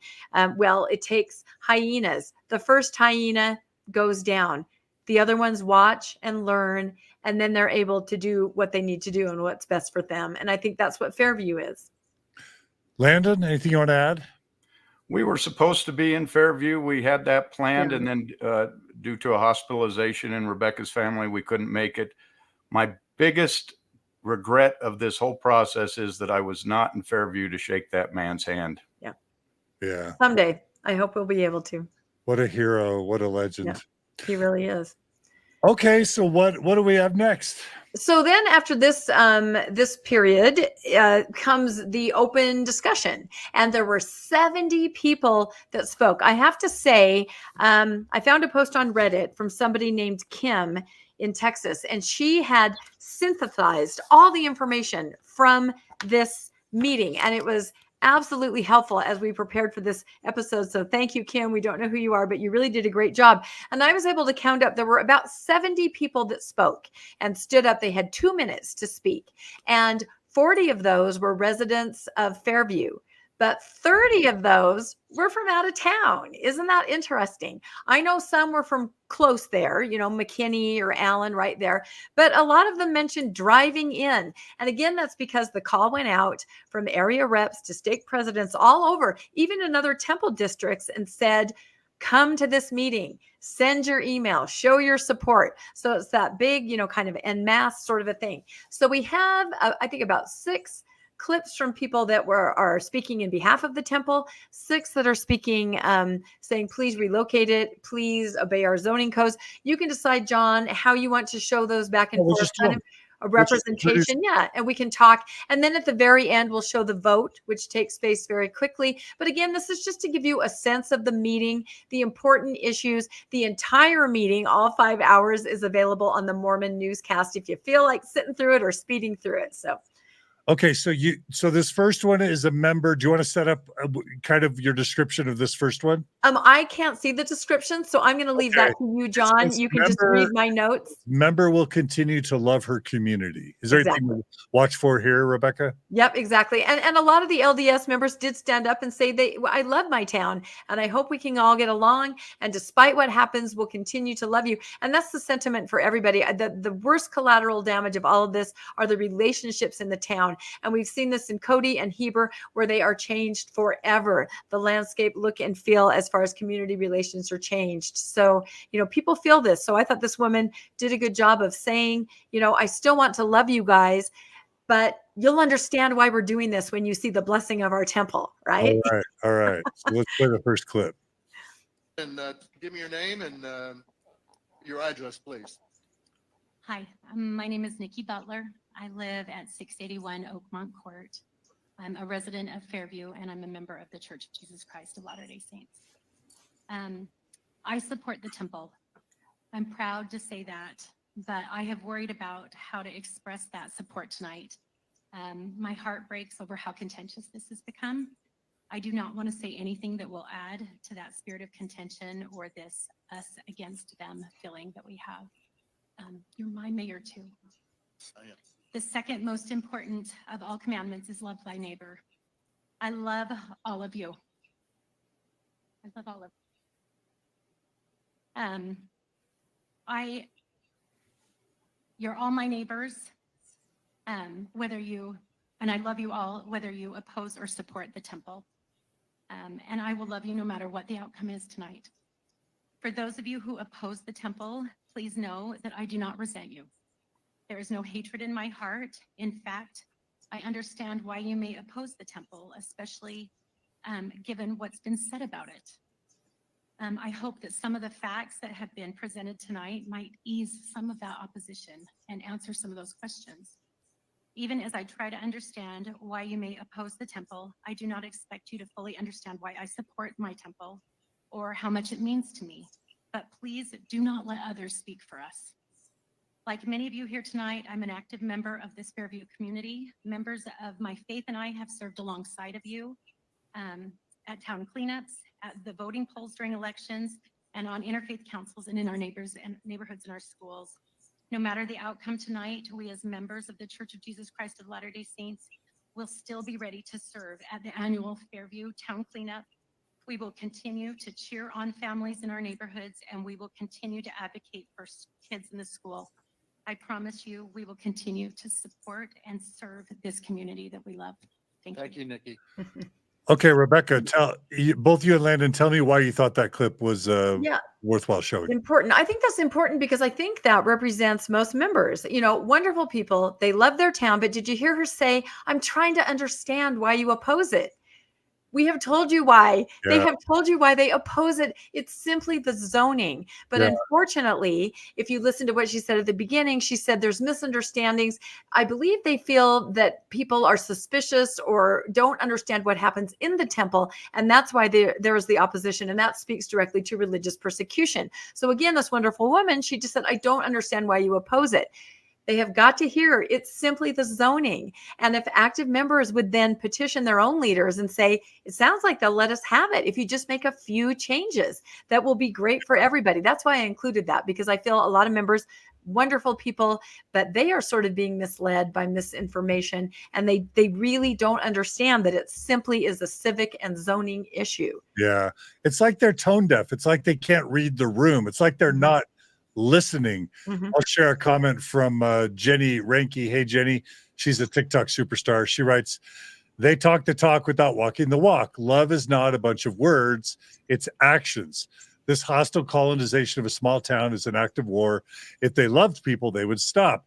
And I agree, Jenny. She says, I love you no matter what. I don't resent you. I understand why you would oppose it. We've been good neighbors. This is all like Christian dog whistling, Christian verbiage. But if my interpretation of Jesus is he would care a lot more about your actions than your words. Because if you come across as nice and come across as kind and you use your Relief Society voice, but you're traumatizing an entire town and refusing to listen to them, bullying them, terrorizing them financially, legally, civically, that's not love. So don't use the words you love them and you care about them and you don't resent them. That's just words. It's like the drubbing that you're giving my face with your fist makes it hard to hear the words you're saying in your Relief Society voice.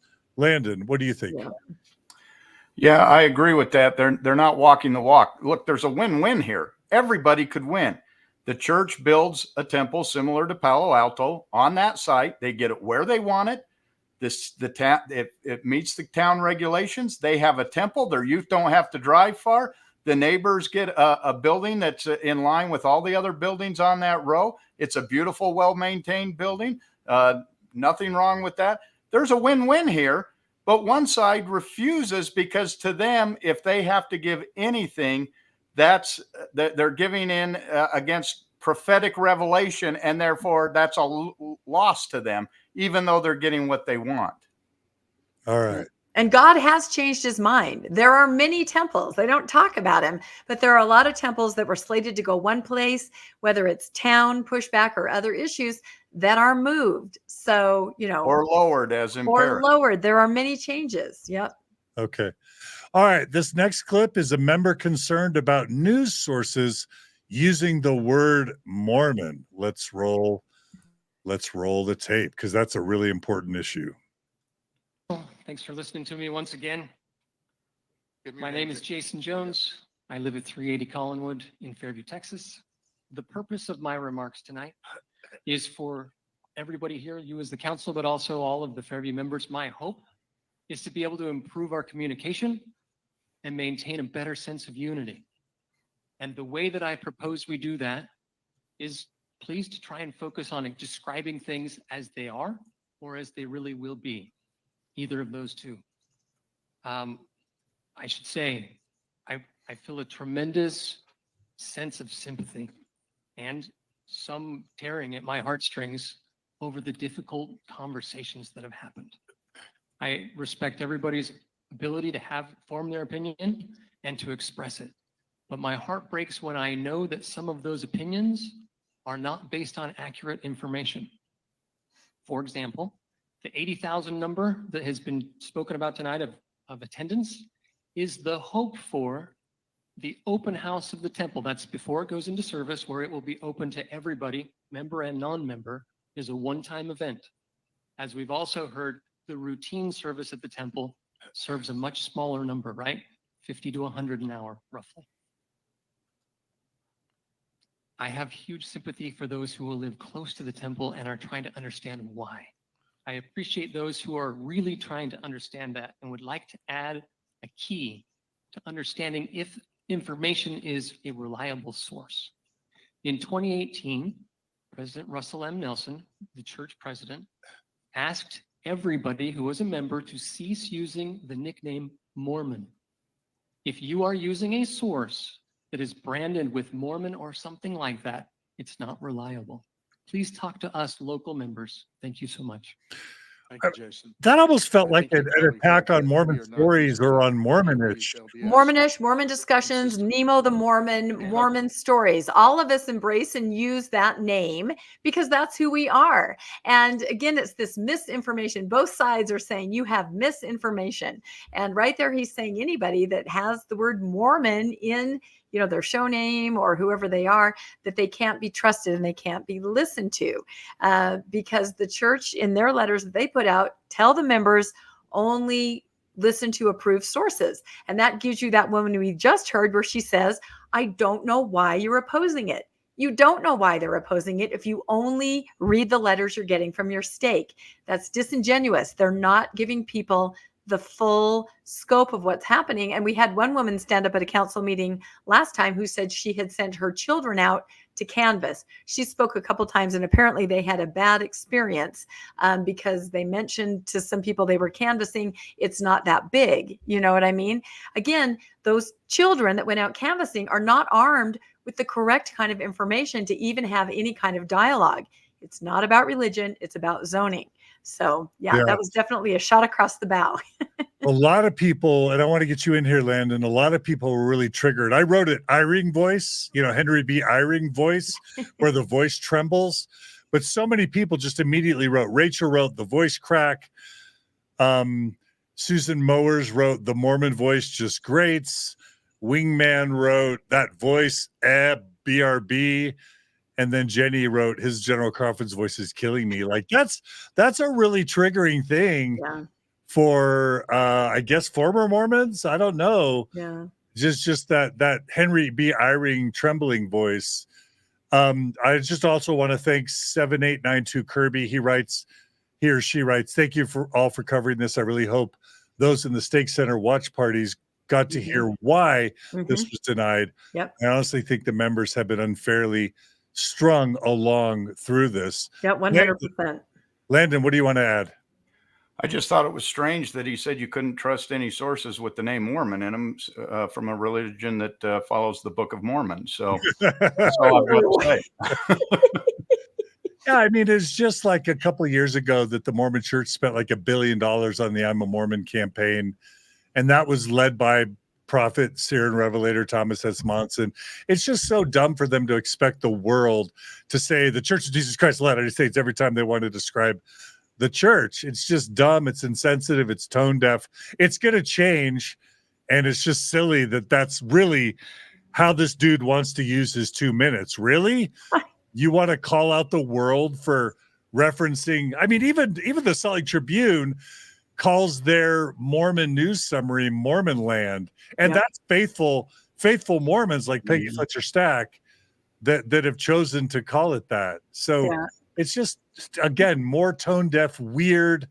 Talk about weird in today's political climate. The Mormon Church is acting really weird lately. And I think Russell M. Nelson and Dallin H. Oaks are kings of weird. Yeah, no, I agree. And it's funny, we follow a lot of news, of course. And I've noticed that when people get the name wrong, they say the Church of the Latter Day or the Church of the Latter-day Saints. They do it across the board. Once you start looking for it, you'll hear it over and over. And I think it's because they're saying, call us Latter-day Saints. And so then news sources and people who are, giving commentary call them the Church of the Latter Day. So they basically take Jesus Christ right out of it, which, you can read into that what you want. But we do have some clips from people that are opposing the temple. I don't know if you want to juxtapose them or go through all the... No, let's go through them because I think they're all really good and they're short. Let's go to the next one. Landon, did you want to add anything to that previous comment clip? No. Okay. All right. I like these member clips, so let's keep playing them. Sir.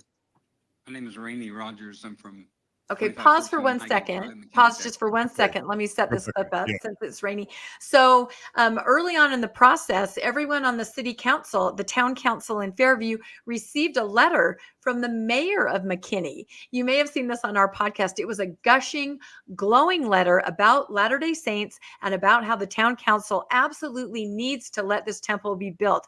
There were phrases in it. People accuse it of being written by ChatGPT. Their charity knows no bounds. Their, things like that. It was just over the top. We called it the gushing letter. But the point was, hey, town council of Fairview, I, the mayor of McKinney, say you need to build this, right? Well, we kind of dug in and we found out that it was this gentleman, Rainey Rogers, who is a mayor pro tem over there in McKinney, who asked his friend, the McKinney mayor, to write this letter. So he's definitely influencing things over on the McKinney side. And the joke was made, God, if the mayor wants this so bad in McKinney, maybe we could do a land swap or something. Maybe the temple could be built in McKinney if they wanted it that bad. But so this is the gentleman you're about to hear from, Rainey Rogers, and he definitely is involved in promoting the idea that it should be built in Fairview. All right, let's roll the tape. Thanks, Rebecca. I have been involved in city government for off and on for 20 years and been served on city council for 8 years. I don't think I've ever seen the animus that I've felt from this city council towards a religious group in all my life. I just and from your Councilman Logston, who basically voted not even to have the preparation, the city even make a presentation from the last time in June. He didn't want it. He voted against it. He just wanted to vote it down without even hearing from the church. Councilman Little, when the church was built here 13 years ago, yes, half these people behind me were here against the church, saying that it was going to lower the property values and was going to ruin their lives, none of which happened. And our city attorney talked about the brick and mortar bell tower. Okay, how many people behind us were here to protest that? Not an inch higher, right? How many people? None. Do you know why they weren't here? Because the Church of Jesus Christ of Latter-day Saints wasn't building it. That's why. Don't tell me that this isn't a religious persecution. We feel it. And this is the great thing, is you guys don't understand the law. You really don't. And what happens is the church, who does understand the law, we understand, and we don't threaten people. Defending yourself is not a threat. Defending yourself from religious persecution is not a threat. Right.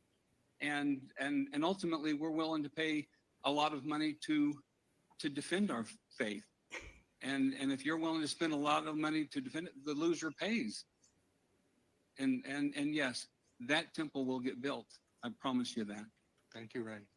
It's nice to meet you. Holy shit buckets. That was outrageous. Landon, let's have you go first. Well, first of all, you notice the last thing he said is loser pays. There is this, if it's egregious that you might have to pay attorney fees. So that was a direct threat that we're going to sue you. And if you lose, you're going to have to pay your town's going to have to pay not only for your costs to defend it, but also our costs associated with this. And we're going to try to come after you for all the losses of construction and whatnot that we lost. So this is a complete threat. It's interesting that he said no, he's never seen a city that does this. Yet they just voted down the mosque in his city. Zero. There were no votes for the mosque in his city right next door. He has a lot of things here that when he said that the same people were opposing his church and not the bell tower. What's different? The Church of Jesus Christ of Latter-day Saints is building this. No, what's different is it's in a different location. That other church was not on Church Row. It's these neighbors, and these neighbors have been there to fight when the hospital went in, when they wanted to use multi-use housing on that spot, when they tried to put the church there. They did oppose that, but they opposed every single one of the developments that wasn't residential. And so they're consistent. They're consistently showing up saying, this should be a residential. This is what we had it zoned for and planned for. Rebecca? I'm just sitting here with my popcorn. I think Landon said it all. I'm more curious to hear your take on that, John, since you haven't heard that before, and I've heard it several times. Just the idea, the persecution. Just can't get over it. No, I just like, that's the worst animosity he's ever seen. I mean, all they're doing is enforcing their existing city codes. And then, so he talks about religious persecution, but then he lectures them and tells them they don't understand the law. And they're like city employees. But then threatening them that the loser pays and then saying, we'll spend as much money as we can. What about the city council? I wonder if the city council has ever seen such persecution, such adversity, such animosity. Talk about animosity. Is there any chance that the Fairview City Council has ever seen such animosity from its citizens? No, in fact, the mayor said this is the worst crisis our town has ever faced. This is absolutely overwhelming to all of them. I would say emotionally, financially, civically, they have never seen anything like this. Yeah, it's absolutely just outrageous. Mormons think they're the center of the universe, and they think that they're we come by it honestly because we were taught this. We're God's one true church. We're led by God's prophet. If Russell M. Nelson wants a big ass temple in the middle of a suburban town where it violates city codes, well, that's God and Jesus that want it. So we'll do and say anything to get it because we're God's chosen people. And it's just ridiculously hypocritical Christian Mormon arrogance that is stunning and offensive. And as a Texan, I'm deeply offended and embarrassed by these Mormons. That's my reaction, Rebecca. Yep, you're not wrong. And it gets worse. And it gets worse. And I have to say that the very first time these Texans encountered the church, they received a letter that wasn't really forthcoming as far as how tall the building would be. They went to an informational meeting at a stake center. And I believe it was Richard Abernathy. I'm not sure if it was. We have this on tape. A church lawyer said, DOJ, laws in Texas, if you guys don't let us in, we'll sue. This was their very first encounter months ago. And you could hear in the room this audible, what? Like you said, don't mess with Texas. They have never been treated like this before. And I think they're going to do something about it. Yeah, it's just so violent and unchristlike, in my opinion. Okay, the next clip is titled "Member Accuses Town Council of Having Big Egos." I can't wait for this. Anything you want to say to set it up, Rebecca? No, you just have to hear it to believe it. Honestly, everyone should watch the whole meeting. Honestly. Yeah. All right. Well, let's play the next one. I live at 1018 Mickelson Lane in Allen, Texas. Hello, Joey. Good to see you, How you Henry. doing? Good. I want you to know that I believe in higher authority. Obviously, as a member of the Church of Jesus Christ of Latter-day Saints, we believe that higher authority is God and his son, Jesus Christ. As a member of the Allen City Council for nearly 10 years, I also realized that the authority of a council extends to the borders of the city for greater or lesser reasons. And what happens is that I saw this, psychologists call it a God complex, that after a while being an elected official, you begin to think you know things. You think you know more than other people. You think you know more than the citizens. You think you know more than others. And so to be an elected official to begin with takes a lot of ego to be certain. I know I have a bit of that myself. And I feared for that. So I set myself a term limit and I said, I want to be off after I've done these things and move on in my life. Because I fear that the longer, and I don't know why it happens to elected officials, I don't know, more than other people, but the longer they're there, they think they know more. And there is an authority above your city council, state law. Larry doesn't understand it. He should get more education on it. There's federal law. Your ordinances do not supersede state or federal law. And I wouldn't want anybody to feel like the will of the people, if it were wrong, should supersede federal or state law either. And I do believe in higher authority, and I know that in the end, they win. Thank you. We've had term limits long before Allen did. Holy moly. Like, first of all, why is a guy from Allen, Texas even there speaking? Second of all, this is such, as we've already stated, an ego power money flex by the church and by the members, Mormon church members. Why in the world would they lecture about ego? It's just so incredibly tone deaf. But if we're going to talk about term limits, how about term limits on Mormon church prophets and apostles, seers and revelators? Like, if anybody needs term limits, it's Russell M. Nelson, Dallin H. Oaks, and the members of the Quorum of the 12. Am I wrong? If anyone has a God complex, it's the members of the Quorum of the 12 and Russell M. Nelson, not the city council of Fairview, Texas. I am just stunned. This is unbelievable. No, but I think it's funny that he says you're elected to the council and then you think you know things. Of course you know things. You're serving in that capacity. You learn, you go through, town councils. Of course you do know. Absolutely. And there's nothing wrong with that whatsoever. And I think, Landon, do you want to speak for a minute to what he was saying? Well, first of all, he said that he adheres to a higher authority, God, right? But then he's talking about the higher authority of the state and the federal government, alluding to the fact, that the mayor may not understand this, the town council may not understand, that what they're doing is at odds with these other laws. Do you want to speak to that for a second, Landon? Well, the only thing I have to say there is they keep referring to a DOJ letter that was put out, Department of Justice letter about RLUIPA, that says, you can't put substantial burdens. And so they're trying to argue that, not having a steeple is a substantial burden. These are the kinds of arguments they're trying to make so that they can argue it in federal law. But that DOJ letter specifically says right on it that RLUIPA does not let you waive local zoning and codes and ordinances. So it says right in there, you don't get an automatic pass just because you're a church. And that as long as the community is treating all the religions equally, as long as they're applying the law equally to everyone in there, then there is no substantial burden. And that's what the town's trying to do. They're trying to say all the churches have this same exemption right here. This is the level we're going to let you go. That's why they're pushing this bell tower so high, as they said, oh, you exempted that church, and therefore now we get to build whatever we want. And if that's the case, just think about that. The church that's going to be built next door, who owns the land next to the temple, they may say, well, we want ours to be twice as big as theirs. And then they're going to come in and build it twice as big. And you're going to have this race of who gets the biggest steeple in town. And that's exactly what the city council is there to referee and to make sure that doesn't happen. I also, that's great. I want to share a quote from Dan Vogel. We're huge Dan Vogel fans on Mormon Stories podcast.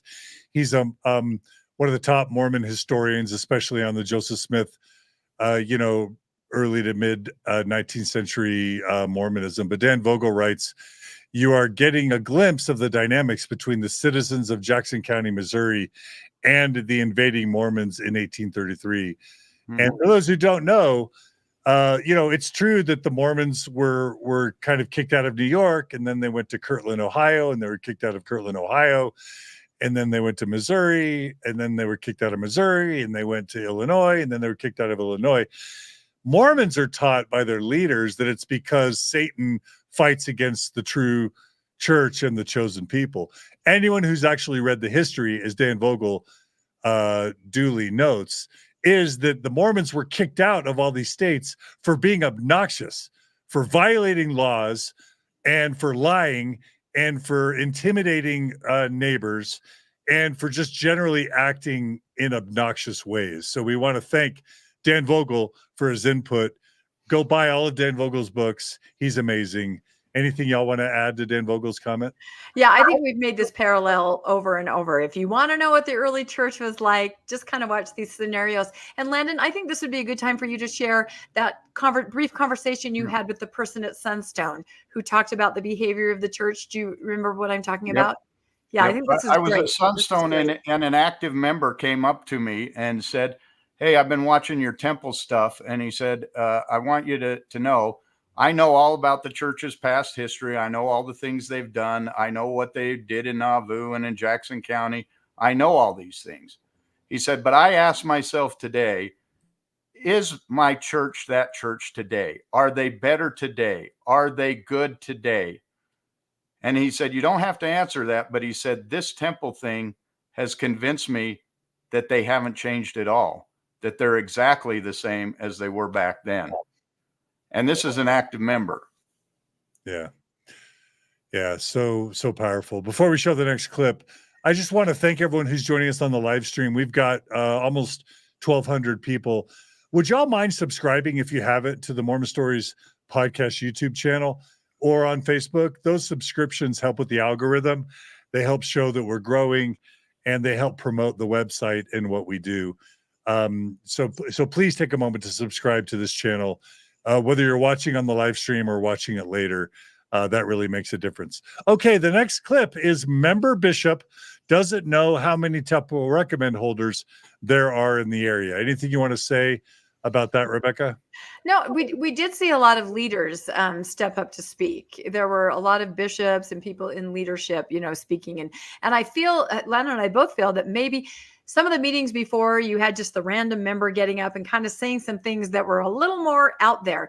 This meeting was not like that. And I think that's why they had the watch parties, to make sure that the members had a place to go. And then the people that we're representing here were more of a church authority who would probably speak in a way that was more representative of the church. Is kind of what I think. It's my theory. Yeah, that's correct. We know Rainey Rogers, who got up, was a bishop. Jay Jones, who I think he was the one that was earlier with the white shirt. He was, I heard, an area authority. He was definitely a stake president. So these are the leaders. We're going to see the temple president of the Dallas presidency, I think. Yeah. Get up there. So these are church leaders for the most part that are doing the speaking. There are a few members mixed in, but the church leaders are the ones that are addressing the council mainly. All right. Let's roll the next clip. Can't wait. Hi. Good evening. I'm Nolan Godfrey. I live at 340 Cambridge Drive in Fairview. And I can imagine how challenging the past few months have been for you. And I'm grateful for your service. And my family and I have been praying for you. I am in support of the temple. One of the practical reasons for my support is due to the church membership growth. You've heard some about that. It's been discussed. But when the Dallas Temple was built in 1984, church membership in the DFW area was about 20,000. It's now at about 80,000. And so obviously it's a scalability challenge. And I'm grateful that you're supportive of having a temple and of the LDS community in Fairview. We feel that, and we're grateful for our neighbors. To address the lack of sufficient access, however, the church has decided to build a temple in Fort Worth, which is under construction. And I believe a temple in Fairview would be a beautiful central location to serve not only our Fairview congregation, but the surrounding areas. And it's approximately 16,000 church members currently in the immediate area that the temple would benefit. Also, on another matter, the 7 of you have been elected by us, the members of the Fairview town, in this case, to vote and to decide on really important matters to us. The decision that rests for all of the rest of us is simply how we treat one another, regardless of the outcome. And my hope is that we can maintain and exemplify civility and kindness in our community. And since these proceedings are going out into the Metroplex and perhaps into the nation, I hope that we are a model and an example of that. Thank you very much. Nolan, can I ask you a question? Yes, you can. Of the 16,000 people, how many are temple certified? That I don't know. That's a good question. I don't have the That's a really relevant question for lots of things. Okay. I'm sure other church representatives. It's nice to meet you, by the way. I put your name and I met you. All right. By the way, my understanding is that just as a rule of thumb, only a third of the members that the church claims in the world are active, and of the active members, only about a third of the adults are active temple recommend holders.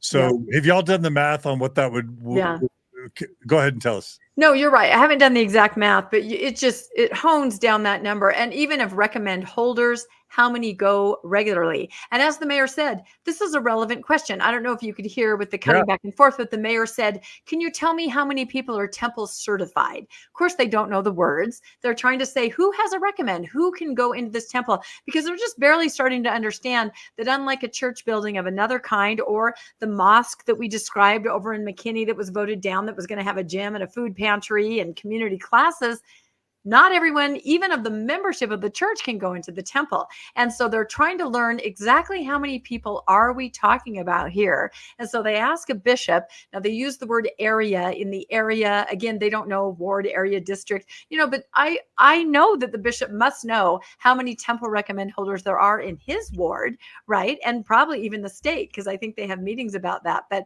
the town council is very curious to know, and that really weighs into your decision. If you have 1 million people in your area that will access this building, of course you might look at it in a certain way. If you have 500 people that are going to be accessing this building, you take that into consideration. And as we saw, those screenshots of the availability in the Dallas temple, 27 miles away.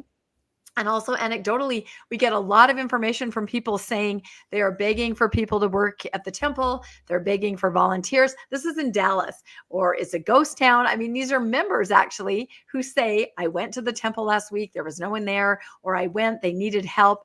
Anecdotal again, I can't say if it's true or not, but a lot of these are active members telling us this information. So, and I think that's across the board. But again, the town council can only go on the numbers that the church are telling them or not able to tell them, like in this situation.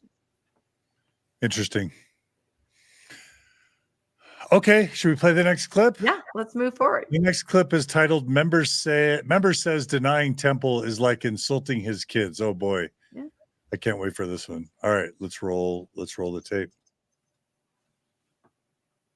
Good evening. How you doing? Mayor and council, my name is Braithwait. I live at 1340 Stacy Road in Fairview, Texas. I wanted to get up here at first. I didn't sign up because I didn't know if I can control my emotions, to be honest. It's kind of like, Mayor, someone coming and attacking you about one of your kids or something like that. That's how personal my religion is to me. I've been a member of the Church of Jesus Christ for 47 years. I was married in the Salt Lake Temple with my wife. I've been married for 25 years coming up. I have worshiped in over 45 of the different temples throughout the country, and I search out and go on different vacations to spots so that I can see the peace and go to that area to feel that. And you know what's awesome about this whole meeting? We've been talking for 3 meetings about Jesus Christ and the house of the Lord. That's amazing. We're talking about the house of the Lord, of Jesus Christ. There shouldn't be contention. I hope every time you guys drive past the temple, when it's there, you think of Jesus Christ. Because if we all had more Jesus Christ in our life, we wouldn't have such animosity towards each other. And I just want you guys to know, with living here for, 12 years, I love Fairview. My son got up here one of the very first time of the meeting, talked about my wife, how she has a phobia of driving on the freeway. She can't drive down to the temple. She map quests everything out over to Preston Road to drive clear down to Dallas. It takes her an hour and 15 minutes to get down there to worship.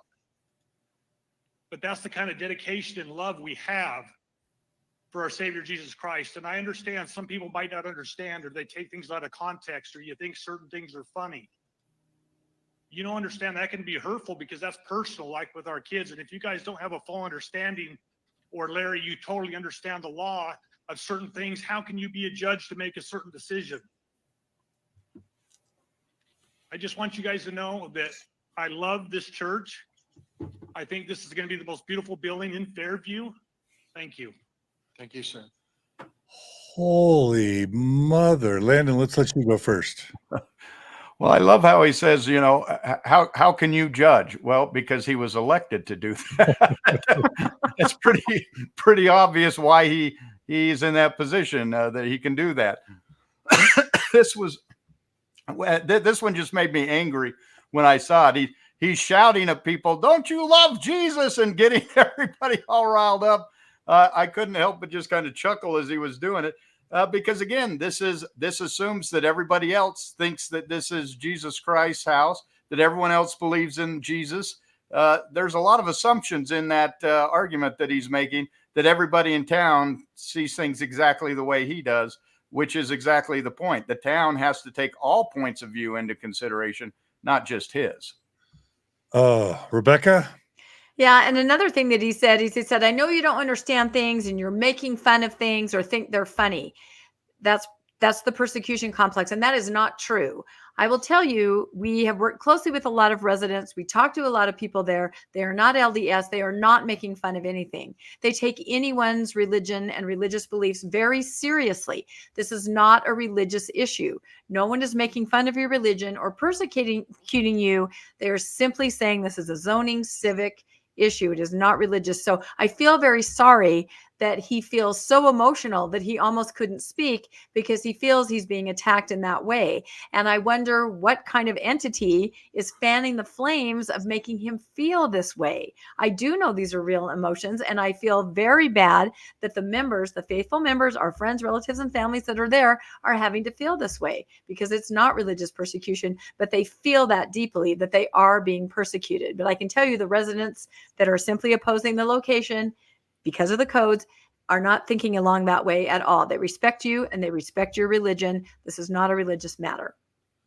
Yeah, absolutely. And if you want to talk respect, then you got to go both ways. Why don't you respect the laws of the community and the community's desires as much as you expect them to respect your beliefs and your ideas? Absolutely. All right. Well, that was just kind of gross. Okay, so the next one is resident blames church leaders, not members. So are we now moving to the critics and their comments? I think I had 6 of each, just kind of representing. Again, there were 70 people that spoke, 40 residents and 30 non-residents, and a mix of members and people that were residents. So, these are just kind of representational. But yeah, these are now people that are residents of the town that are asking that their town zoning and codes be respected. All right, let's go to the first one. Yes, sir. What is your name and what's your address? Hi, my name is David Deets. My family lives at 5136 Pond Springs Circle here in Fairview. First, I would like to say that my objection is against the current plans of the LDS temple, not against the members, the faith, or the existence of the temple itself. My family has peacefully coexisted with our LDS neighbors in Fairview for 18 years, and we've worked alongside them for 10 years in the scouting committee. On the subject of temple height requirements, consider the facts from the wiki page, comparison of temples of the LDS. The shortest is only 50 feet. The tallest is 288 feet, but nearly a third are between 70 and 75 feet. That includes the spires. This temple is planned to be the tallest in Texas and the 22nd tallest in the world. So 2 facts we know by this wiki page. 1, there is no mandatory height. Second, the proposal's height is exceptional even amongst these temples. The point is not that these temples that must be a certain height to be both functional and beautiful. Claiming this as legally protected requirement under the First Amendment is also not true. Earlier, I said I'm not against the LDS members. However, I can't say the same about the LDS leadership. They have threatened us. They have demanded their own members say the height is a requirement. Their deceptive letter sent to Fairview residents months ago indicated that it was only 2 stories tall, seriously, and that they would follow Fairview's rules and regulations when this very meeting proves that they are not. Today, the LDS lawyer indicated unequal treatment for their church members to attend the meeting, yet everyone was given the same rules weeks ago in equal opportunity to participate. David, we need to Thank you. wrap up. Thank you. All right, Rebecca. Yeah, again, you just see this over and over with the residents. They've done their homework, as the mayor commended them for.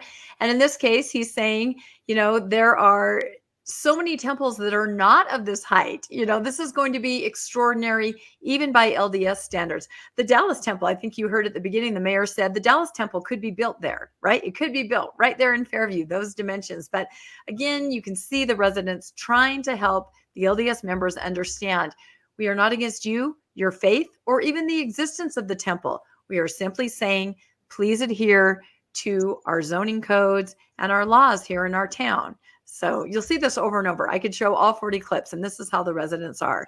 They're very, even keel, fair-minded, just trying to help people understand. And they also understand it's a very supercharged emotional issue, and they're trying to do their part just to explain their point of view very clearly. And it's funny because it seems like everyone on the church's side said, well, then just tell us what you want. And the residents and the council say, please make it fit the codes, make it smaller, make the spire lower. And then the church comes back and says, no, aside from that, tell us what you want. It's just beating your head against a brick wall. Yeah. Landon, anything you want to add? We continue to hear and see in all of their print and all of their speeches about the misinformation that is being put out there. And they keep talking to only go to their sources for correct information. All the other sources are coming with misinformation. Well, here's someone who came, told you exactly how many temples there were, that are what dimensions, that they don't have to be as tall, that they've been spread out. The council asked, what's your membership? How many temple recommend holders? Oh, we don't know. We don't. Oh, that's information you should know. How are these communities supposed to know these numbers if the church won't put them out? One that we didn't show was the temple president of the Dallas presidency. He was in the presidency. He was in the Dallas temple presidency, came to speak about it. And the mayor asked him, how tall is the Dallas temple? And he said, I don't know. How many square feet is it? I don't know. You came and didn't do the homework. You're going to talk about heights of the temples and you didn't even bother to know what the height of your own temple was. You can't share that with us. So here you see the members coming with information after information after information, where what you get from the members is, we're persecuted. You don't know the law. You guys just hate us. And that you see a stark contrast as you watch these. Mm-hmm. Yeah. Yep. Okay. Well, the next clip is entitled "Resident Says Church Gave Instructions to Not Back Down." Let's roll it.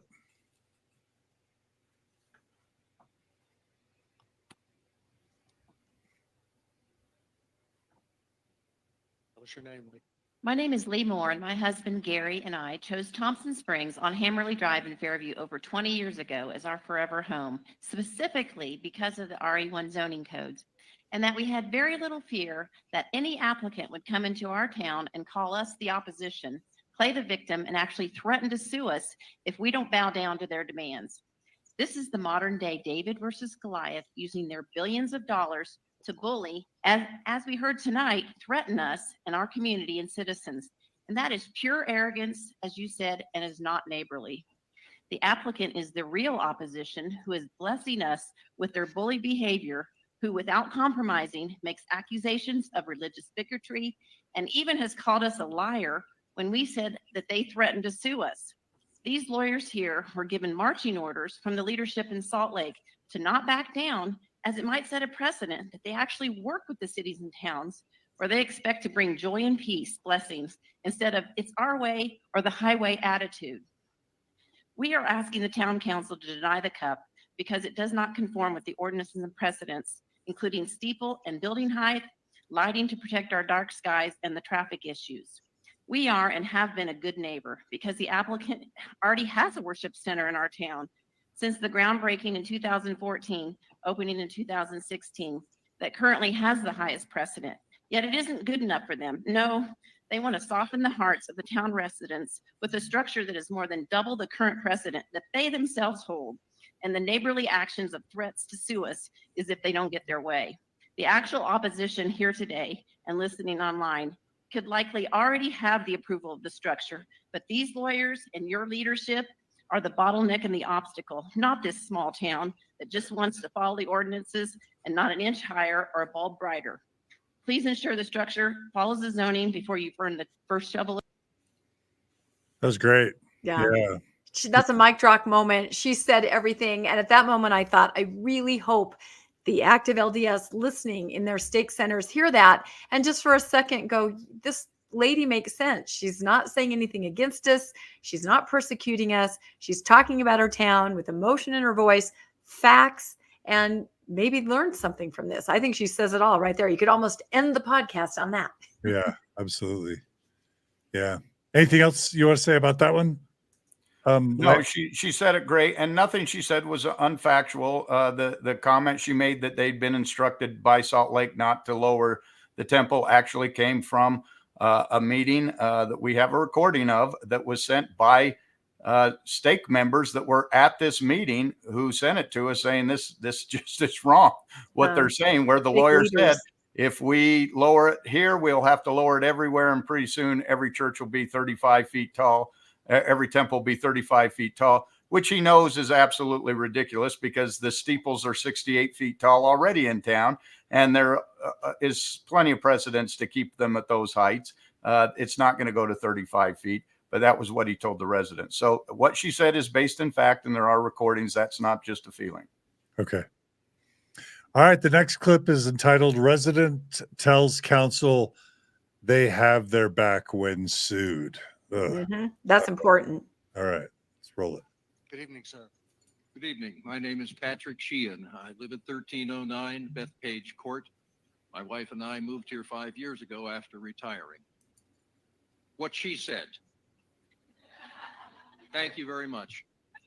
I want you all to know that the townspeople who have signed the petition in opposition have great respect for the members of the church who have spoken here tonight. And I have to tell you, they've really touched my heart. And I disagree with you, Mr. Little, that this is about scale. They need a large temple. They say they have a growth of population of people needing to have this kind of an outlet. I totally support that. Don't shoehorn it into the wrong piece of property. If they wish to have a temple of this size and scope and scale, so be it. I would be happy to support that. I believe that this council has gone out of its way to try to be accommodating and willing to have negotiations and have discussions. And I resent the fact that the attorney might come in and start making threats about what's going to happen next. We all know that this can end up in court. We recognize that. I want you to know we have your backs because you've had ours. It's important that you live up to the obligation that you have to defend our town. And Mayor, you did a great job of outlining the history of why the town has developed the way it has. The only final thing I want to add to you is when we first moved to town here, I was struck, I don't know if it was a religious experience or not, but I stopped at the stoplight by the CVS and I looked up and it said Meandering Angel. And I went, this is a place I want to be. They have angels wandering around the town of Fairview. God bless you. God bless the church, and may we find some way to accommodate the needs of both sides in this and not make it more and more contentious. Thank you very much. Thank you. Yeah, they're not saying they hate Mormons. They're not saying don't build a temple. They're just saying follow the rules. Yep, that's all. And I have to say, the other cities and towns that we work with where temples are going to be built, they watch this and they watch the city council because not all of them enjoy that. In Heber, residents that tried to speak in opposition were literally shut down because the Heber council, county council, is predominantly LDS. Somebody even told one of our residents there, oh, you went on a podcast called Mormonish, and she said, well, yeah, because nobody else news source here in Utah would let us speak, so they were not supported by their city council, town council, county council.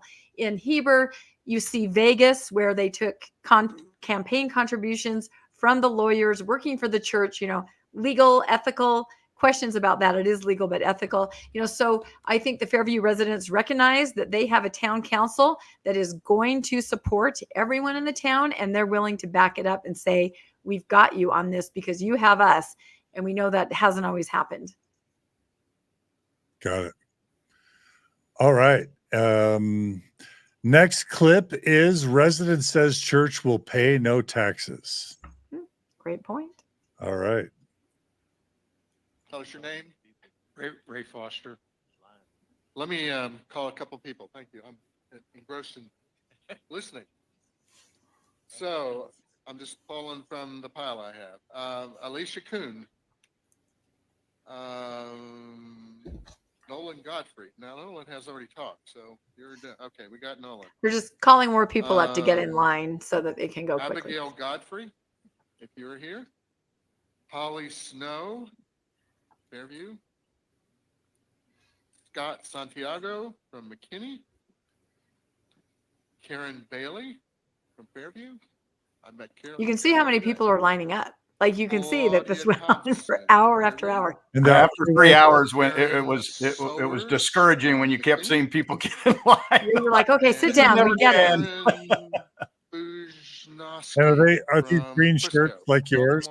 Yeah. Yep. Everybody in green is asking that the temple be located somewhere else. Yeah. Okay. Tell us your name and where you live. Ray Foster. I live at 1373 Shadow Creek here in Fairview. I'm in opposition to this church being built because I do not believe we should allow a church of this size to be built in the middle of a residential area. It's ridiculous. It's just ridiculous. If they really want to build a church this large, go out 10 miles, buy 200 acres and, build whatever you want to build. But I also am concerned not just about the fact that it's going to violate all of our rules with respect to height, with respect to size, twice the size of our city hall. I mean, look, that's a gigantic building already in the middle of a residential area, and I live over there. I want to talk a little bit about the business side of this. I don't hear enough of that. The LDS Church is a nonprofit organization. That means that everything that is provided by the city of Fairview is going to be paid for by Fairview, meaning myself.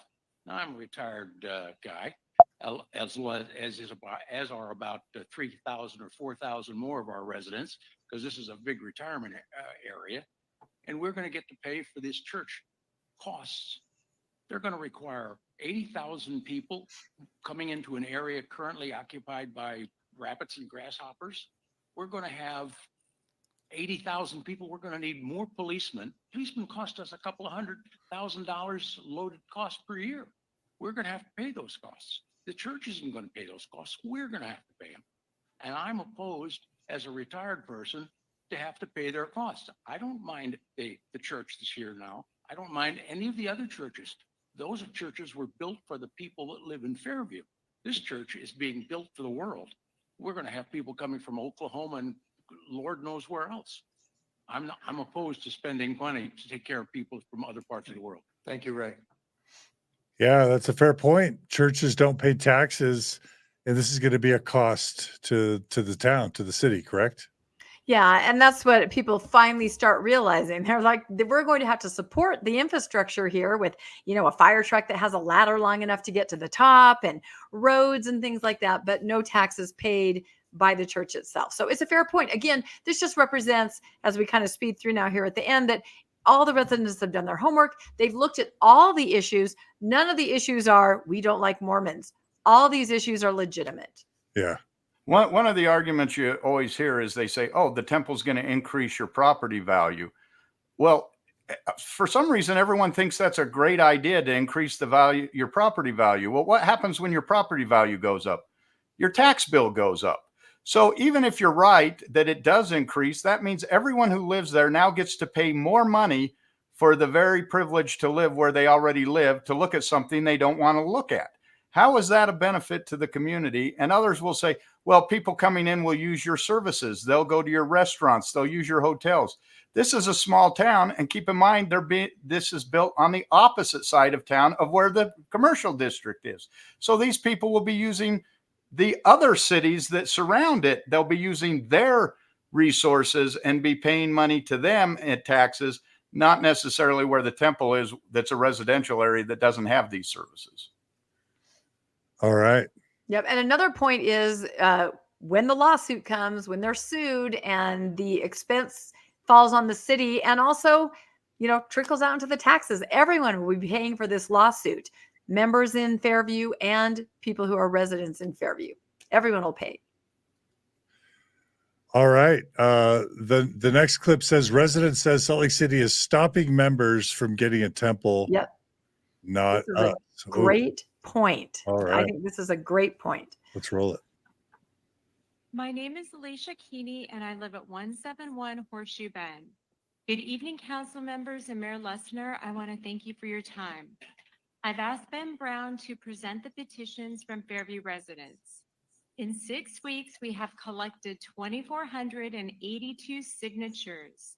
That's 29% of the adult population in Fairview, more than the number who voted in the last local election.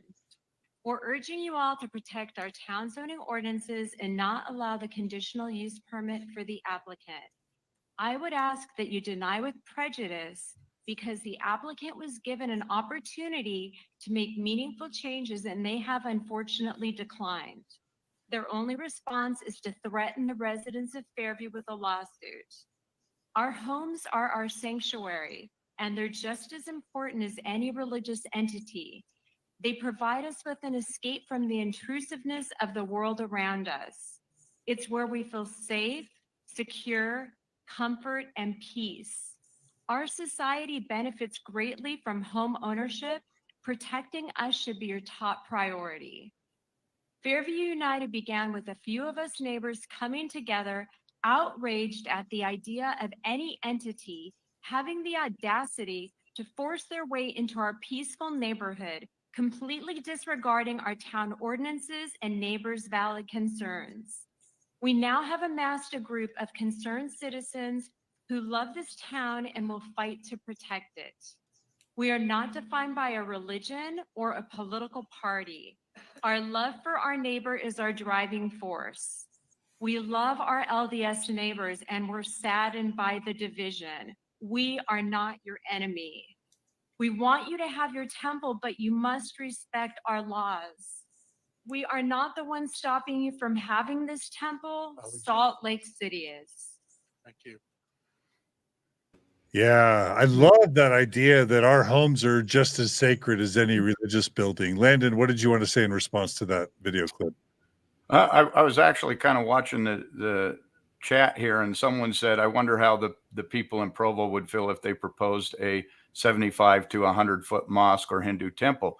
Well, it doesn't even need to go that far. They did propose a very tall MTC when they expanded that, and the residents thought their own church. So yes, neighbors get upset when tall buildings go in residential neighborhoods. That is not uniquely Fairview. That is not directed against LDS members. When large buildings go near residential areas, this always becomes an issue. So why is it the policy of the LDS Church to always build these mega temples in these residential areas? Yeah. Yeah. And she said it very clearly, I thought, very succinctly. We are not stopping you from getting your temple. It is Salt Lake. Please, members, reach out and say, we need the blessings of the temple. Is there something that the church could do to help us access the blessings of the temple? We really want to go. I think that's what needs to happen. And Landon is not wrong. We're going to do an upcoming episode on this. The MTC in Provo, the members successfully lobbied the church for them to lower it. The temple in Urda in Utah, members successfully said this does not fit, and the church moved it. So I feel change comes from the inside in this case. And if the church senses that enough active, faithful LDS members are not liking the way this is going down in Fairview, that a change can be made and they can get their temple in a timely manner. And Rebecca, yesterday we had somebody who had reached out to post a comment in one of the LDS, I think it was on the temple's site. Yeah, Friends of the McKinney Temple. Friends of the McKinney Temple, and said, who was a member, who said, why can't we make some concessions here? And that was deleted and not allowed on the site. Not allowed to even entertain that idea. And again, it's because of it's prophetic, right? The size of the temple, the building itself, the location of the temple, that's all from God to the prophet's ear. It's hard to find a way to back down from that, but they've done it before. Yeah. Dang, fascinating. Okay, we've got one more clip of people who are in opposition, correct? I think one more, and then we can watch the voting, which is very interesting in its own right. And I think all of this will give you a flavor of exactly what happened. All right, let's roll it. My name is Greg Smith. I live on Timberwood Lane in River Oaks 1. My wife and I have lived here for 37 years now. And I have to say, this is the most traumatic situation that we've encountered in those 37 years. But first of all, I want to thank you, Mayor and Town Council, for the things that you do and for protecting protecting our property rights. I'm particularly surprised and pleased that you had this session today in deference to the Church of Latter-day Saints, when in fact they seem to be built on secrets and deception, but yet you still give them the opportunity to come in front of us. An example of the deception is they put these pictures up here that are completely out of scale and make the people sitting here look at it, make it look like they're the same height, and they're not the same height. That's deception. And mail this thing out to everybody in the town, saying that the traffic will not be a problem. They're telling us at one point they're going to have 80,000 people a month coming into this building, and it's not going to affect our traffic. You expect us to believe this? We don't. Mr. Mayor, thank you for your comments. The people of this town support you. Thank you. Thank you, Greg. It's just an objective fact that the Mormon Church has been deceptive and deceitful to its members and to the general world, sort of systemically, chronically, egregiously for 200 years. That's just a basic fact of history. I hate to say it. Yeah, it is. Did I include in the slideshow some of those pictures he's talking about that are deceptive? They put together, they would be at the end. They put together a website and a document, and they tried to show, let's see, they'd be at the very end. Maybe I didn't include them. I guess I didn't. Anyway, no, I don't think I did. They tried to show these different views of the temple. You know, here it is from 7 miles away. You can't see it. I mean, I'm exaggerating there, but here it is behind a tree that they had cardboard cutouts. It was really, they were trying really hard to make it look like it wouldn't be as obtrusive as it was, but you can't hide a building of that size. And so this gentleman is saying, this is deceptive. This is ridiculous. We know what this is. Please be honest. And then please follow our codes. Yeah. All right. Well, I guess we have the final clip, which is the final vote, and then sort of an explanation of why the decision was made. Is that right? Is that what's Yep. Yep. You'll see them vote and kind of talk about it along the way and then call for the vote. And this just gives you a sense of who all these town council members are and why they're voting the way they are. And again, you'll hear them say, this is nothing against your religion at all. We respect all of you. They say that every single time. And, this is the last video clip of today. So we appreciate everyone who's tuned in, and we'll summarize at the end. But this is the final clip. We're done.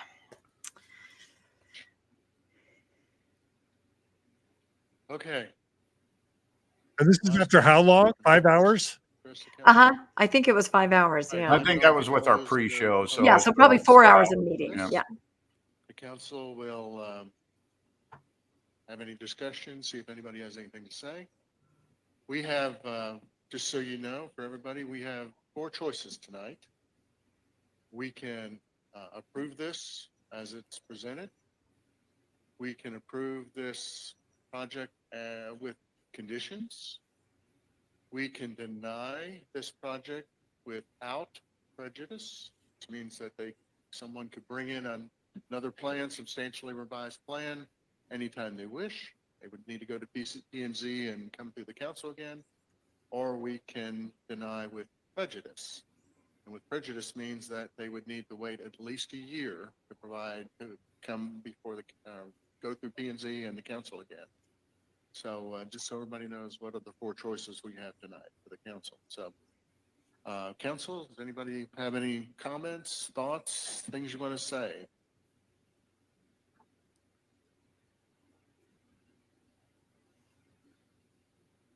I just want to say one thing. I want to make sure that everybody in this room knows this is not about anything other than it's a zoning issue.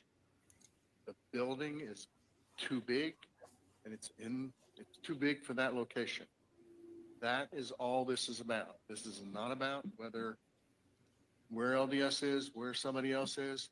I greatly appreciate folks from LDS coming up. The sense of importance. I want you to know I get it. Okay, I really get it.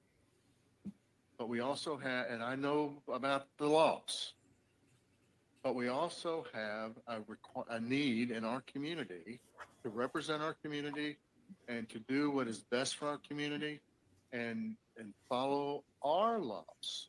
Ordinances are laws. That's like the Methodist Church you've heard about. It was never put into an ordinance, never. So it doesn't count. It's not a law. Now, I'm not an attorney, and that could go before a court someday, maybe, and I guess it will. But anyway, this is about a zoning issue, and I want to reemphasize for the LDS folks here, when you're done, please just, you have to drive around the corner to get there because we have the roads blocked, but go look at our town hall. It's that high, and it's twice that big with a big spire on top. It is a gigantic building in a residential area. I know people are questioning that. All around there is residential, and it's zone residential. So this is about that issue, nothing else. So I'll be quiet right now. Anybody else want to say anything? Sure. Hello. Thank you, Mayor. I heard a lot of incredible testimony here tonight. Honestly, did not know what to expect coming to this hearing tonight. But I'll start by saying that as a member of the council here tonight, my ego was placed in question. I was told that perhaps I don't know the law. I also was told that federal law trumps our city ordinances, that I don't understand the teachings of the LDS Church, and that perhaps there's some bigotry here too. I have to say that there's two sides of the coin, and perhaps you don't know me either. I will also say that any decision that I make tonight is not biased. It's going to be made because of what I heard tonight, and always keeping in mind the interest of Fairview, because that's what I was elected to do, to serve Fairview. I certainly don't appreciate the being bullied in my town. I do appreciate all the incredible testimony from the members of the church. I certainly really liked that. I learned quite a bit from all of you tonight, and I really respect that. I think we all said here that it's not about having or not having the temple. It's about having a structure or a temple that can also fit within our community. I'd love to have a temple here. We already have the church here. And I would want nothing more than a temple that would bring even more great people like you all are to this town. But like somebody said, we're all equals. And I believe that the church should be equal as well. To just tell us that the building height should be what you want it to be, or else we'll settle this in federal court. I don't think that's being equal. I don't think that's being understanding. And I certainly don't think that's being neighborly. We are a good town. We have good folks here, and we want more good folks, but we want some respect too. I don't believe that our LUPA should be used the way it is in essentially bullying little towns like ours into accepting whatever the will of church leaderships think it's best for them. I think what's best for the church is what the members need, which is really worshiping God. And I honestly think that there might be a compromise there somewhere in terms of building height and the scale of the building. It is there, but we all have to want to work towards that. The steeple may or not be an essential part of the architectural. I don't think that's up for me to decide or council to decide. If you want to have a steeple, you should have a steeple. But once again, within the scales of what we, the town, believe fits into our community as well. That's working in harmony. That's that's acceptance, and that's collaboration, and that's also being neighborly. And we will welcome the temple in our town as long as we can reach that agreement. Thank you. Anyone else? Well, at the risk of sounding like a broken record, I want to thank everybody that got up and spoke, and both the LDS folks and the Fairview citizens.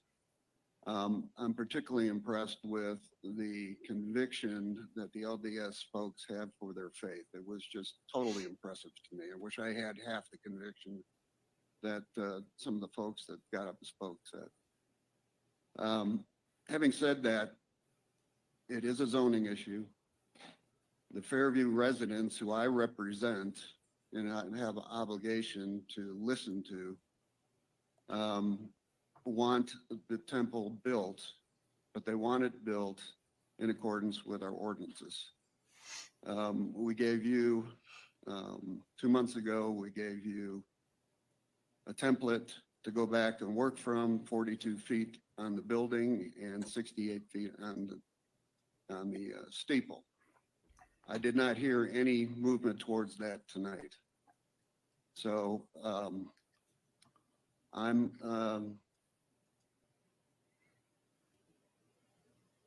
I guess I don't know what to say other than we need to vote on this. Anyone else want to say anything or make a motion? This on? I do. I wasn't, but being on the receiving end of a personal attack, I feel like I need to say something in regard to that, especially coming from a former council person. I don't know who that was, or if they're still here. I don't really care.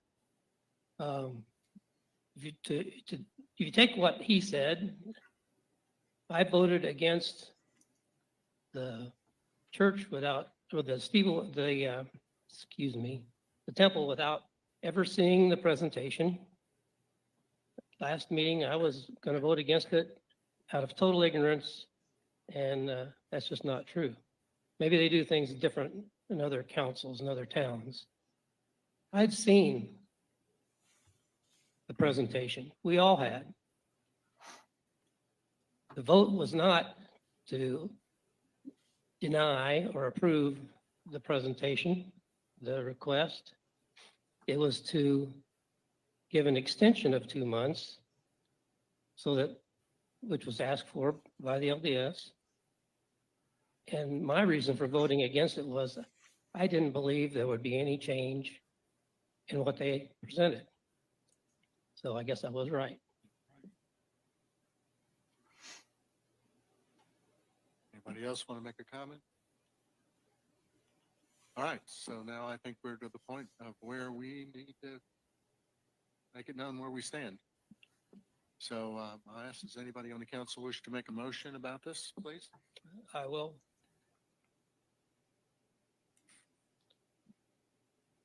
I move the town council of the town of Fairview, Texas, deny without prejudice the conditional use permit that is the subject of agenda item 3A, and convey that the applicant may resubmit a conditional use permit application meeting all requirements for a temple with a maximum height of a main building at 42 feet 2 inches from the ground, and a maximum overall height of the structure, including the main building and any steeple feature, at 68 feet 3 inches from the ground, as this is consistent with the existing religious facilities in the RE1 zone. I'll second it. All right, council, we have a motion and a second. Any other conversation about this? Ready to vote? Go ahead, Carter. So let me just say this. I think we would be, again, we would be happy to have the temple if you can compromise on the building height and the size of the building. Just want to make it very clear. I think we all said that so that there's no misunderstandings in the future that council did not want the temple in this town. That's just not true. It's true. All right, we have a motion and a second. Are we ready to vote? Anyone else has something to say? All right, so all in favor of the motion as spoken, which is to deny without prejudice, please say aye. Aye. Any opposed? Any abstain? So it is unanimous that we deny without prejudice. So thank you all very much for being here tonight. The meeting is not done yet. Y'all are free to leave if you want to. It's late. So that's it. That's it, right? They voted. It was unanimous. Is that right, Rebecca? Let me unmute here. Yeah, that's it. Ha ha. No, and so everybody understands they did have those 4 options that the mayor outlined. They could just flat out say no, they could say yes, or they could say no with prejudice, meaning you can't reapply for a year. But what they did is they said, no, not the way it is now, but come back. Come back next week with a better plan. Come back in a month with a plan. Let's get this done.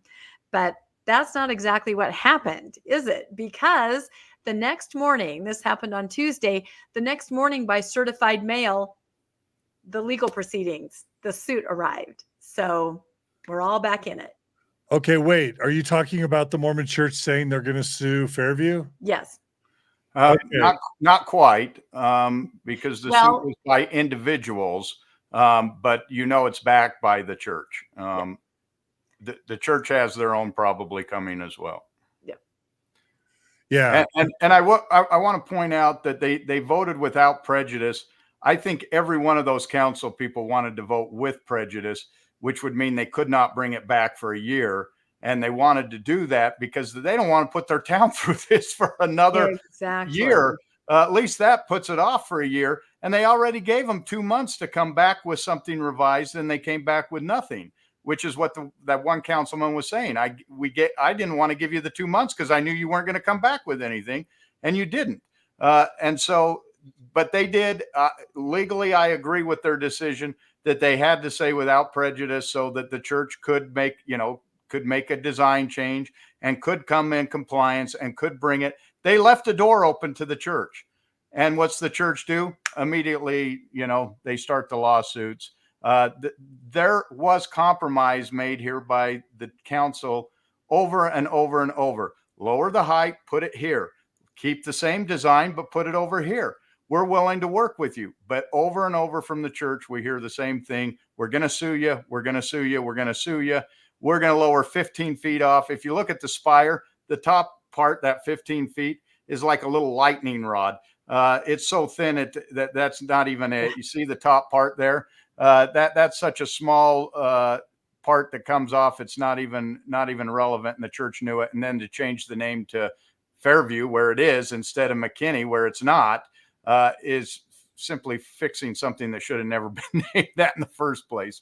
And they didn't even say they would change it to Fairview. They just said they would change the name. We made the joke maybe they'd name it after the old show Dallas, the South Fork Texas Temple or something, a beloved icon. But yeah, they didn't even say what they would change it to. So yeah, again, I think it's just textbook. We knew exactly what would happen. But for that moment, everybody was really proud of that town council because they were so fair-minded.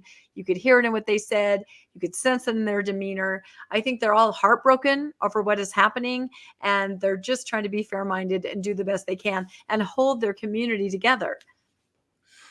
Yeah, I want to share from the Houston Chronicle a couple little passages, but really quickly, I want to thank, Kara Lindy writes, can we donate to Fairview City Legal Fund? Do y'all know if anyone can donate to that? There's nothing yet, but we suspect that if this, goes further, that they may have to, they are a city, unlike the other cities where the citizens groups are having to fund this. The city is backing it. They do have insurance that helps, but I don't know what the extent of that's going to be, and they may set up a fund. Got it. A couple other quick comments. Gali Sinatra. Hey, Gali. I hope I'm pronouncing that right. She writes, great coverage. Well done, Fairview. Gregory Turnbow writes, thank you for your work. Thank you, Gregory, for that super chat donation that helps us keep the show going. And then JC writes, Developers buying cheaper lots than asking for upzones is common in Salt Lake City. Pits us neighbors against wealthy developers. The Mormon Church acts as a real estate investment corporation with a golden religious ticket. Kudos to Fairview. Thank you, JC, for that comment. And just really quickly, just as we end, the Houston Chronicle covered this. Again, I mentioned the name of the article at the beginning of the show. Small North Texas town rejects Mormons' plans to construct massive temple. Two excerpts from that article. It's worth reading. The first one is, it's very difficult to deal with them, Mayor Lessner told me this week, referring mostly to the Utah-based LDS leadership. Quote, the reason being simply is God told them to put it there.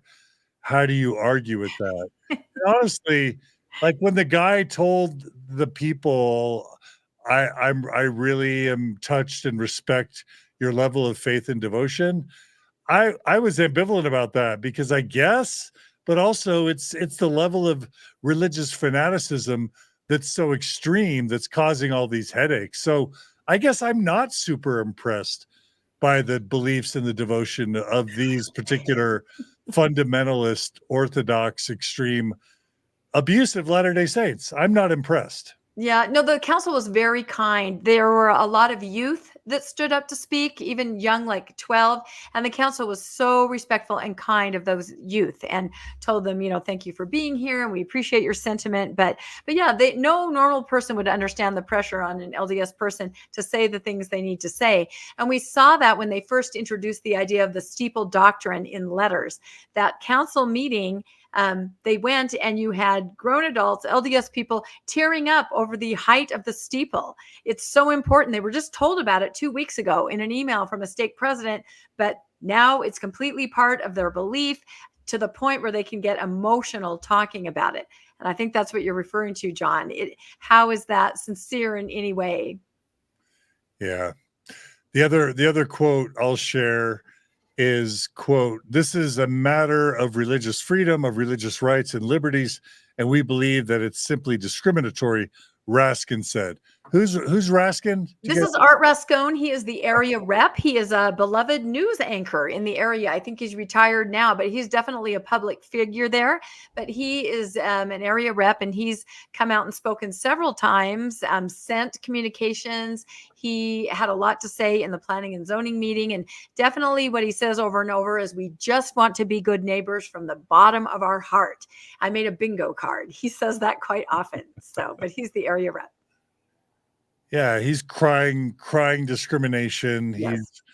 He's saying this is a matter of religious freedom. It's so gross. And then Mayor Lessner hopes Mormons choose to adjust their temple plans to meet the town's building ordinances, but he expects they're ready to fight the town council's decision in a state or federal courtroom. Quote, they don't get told no very often, Lessner said.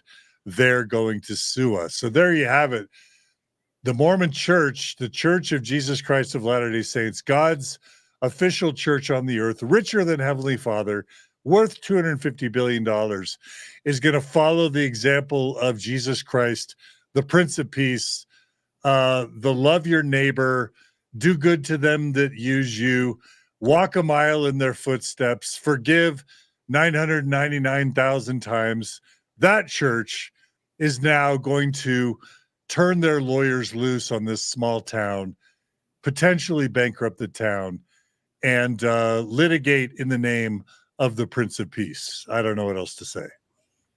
I think you said it very well. And again, the bottom line is this is not about the people on the ground. These are wonderful people, LDS residents, active members, and the residents there. This is about leadership, mobilizing these people on the ground and putting them in this situation. We've seen it in Heber, Cody, Bakersfield, Lone Mountain, and it's not about the people. And somebody needs to make the leadership accountable to understand what they're doing in these communities. They are ripping them apart for no reason. You can have a temple, you can have everything you want.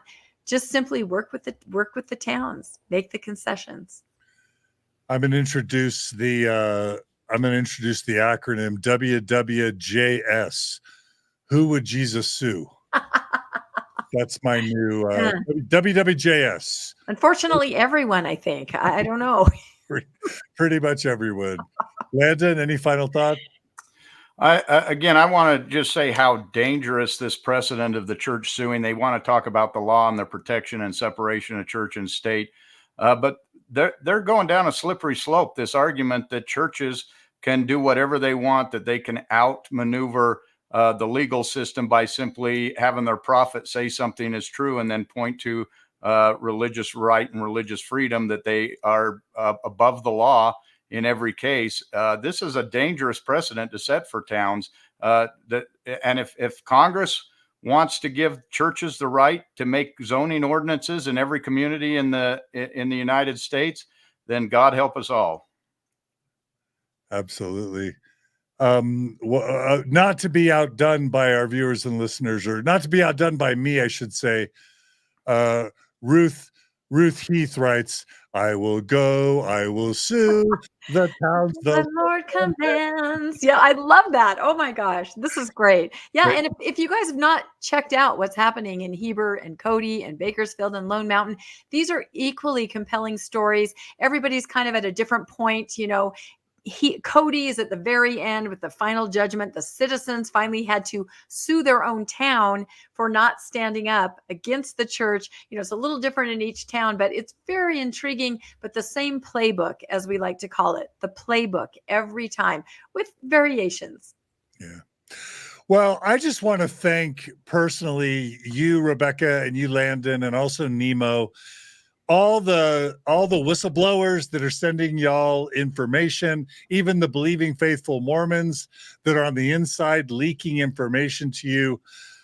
This is a really important story, and I didn't see how important it was going to be. I didn't pursue it. Y'all have shown a lot of leadership on this, and I know the citizens of McKinney and Fairfield. Fairfield, is that it? Fairview. I know that they're super, super grateful for all the amazing work you, Rebecca, and you, Landon, have done on Mormonish. So, and there are 12, 15 episodes on Mormonish? A lot. Yeah.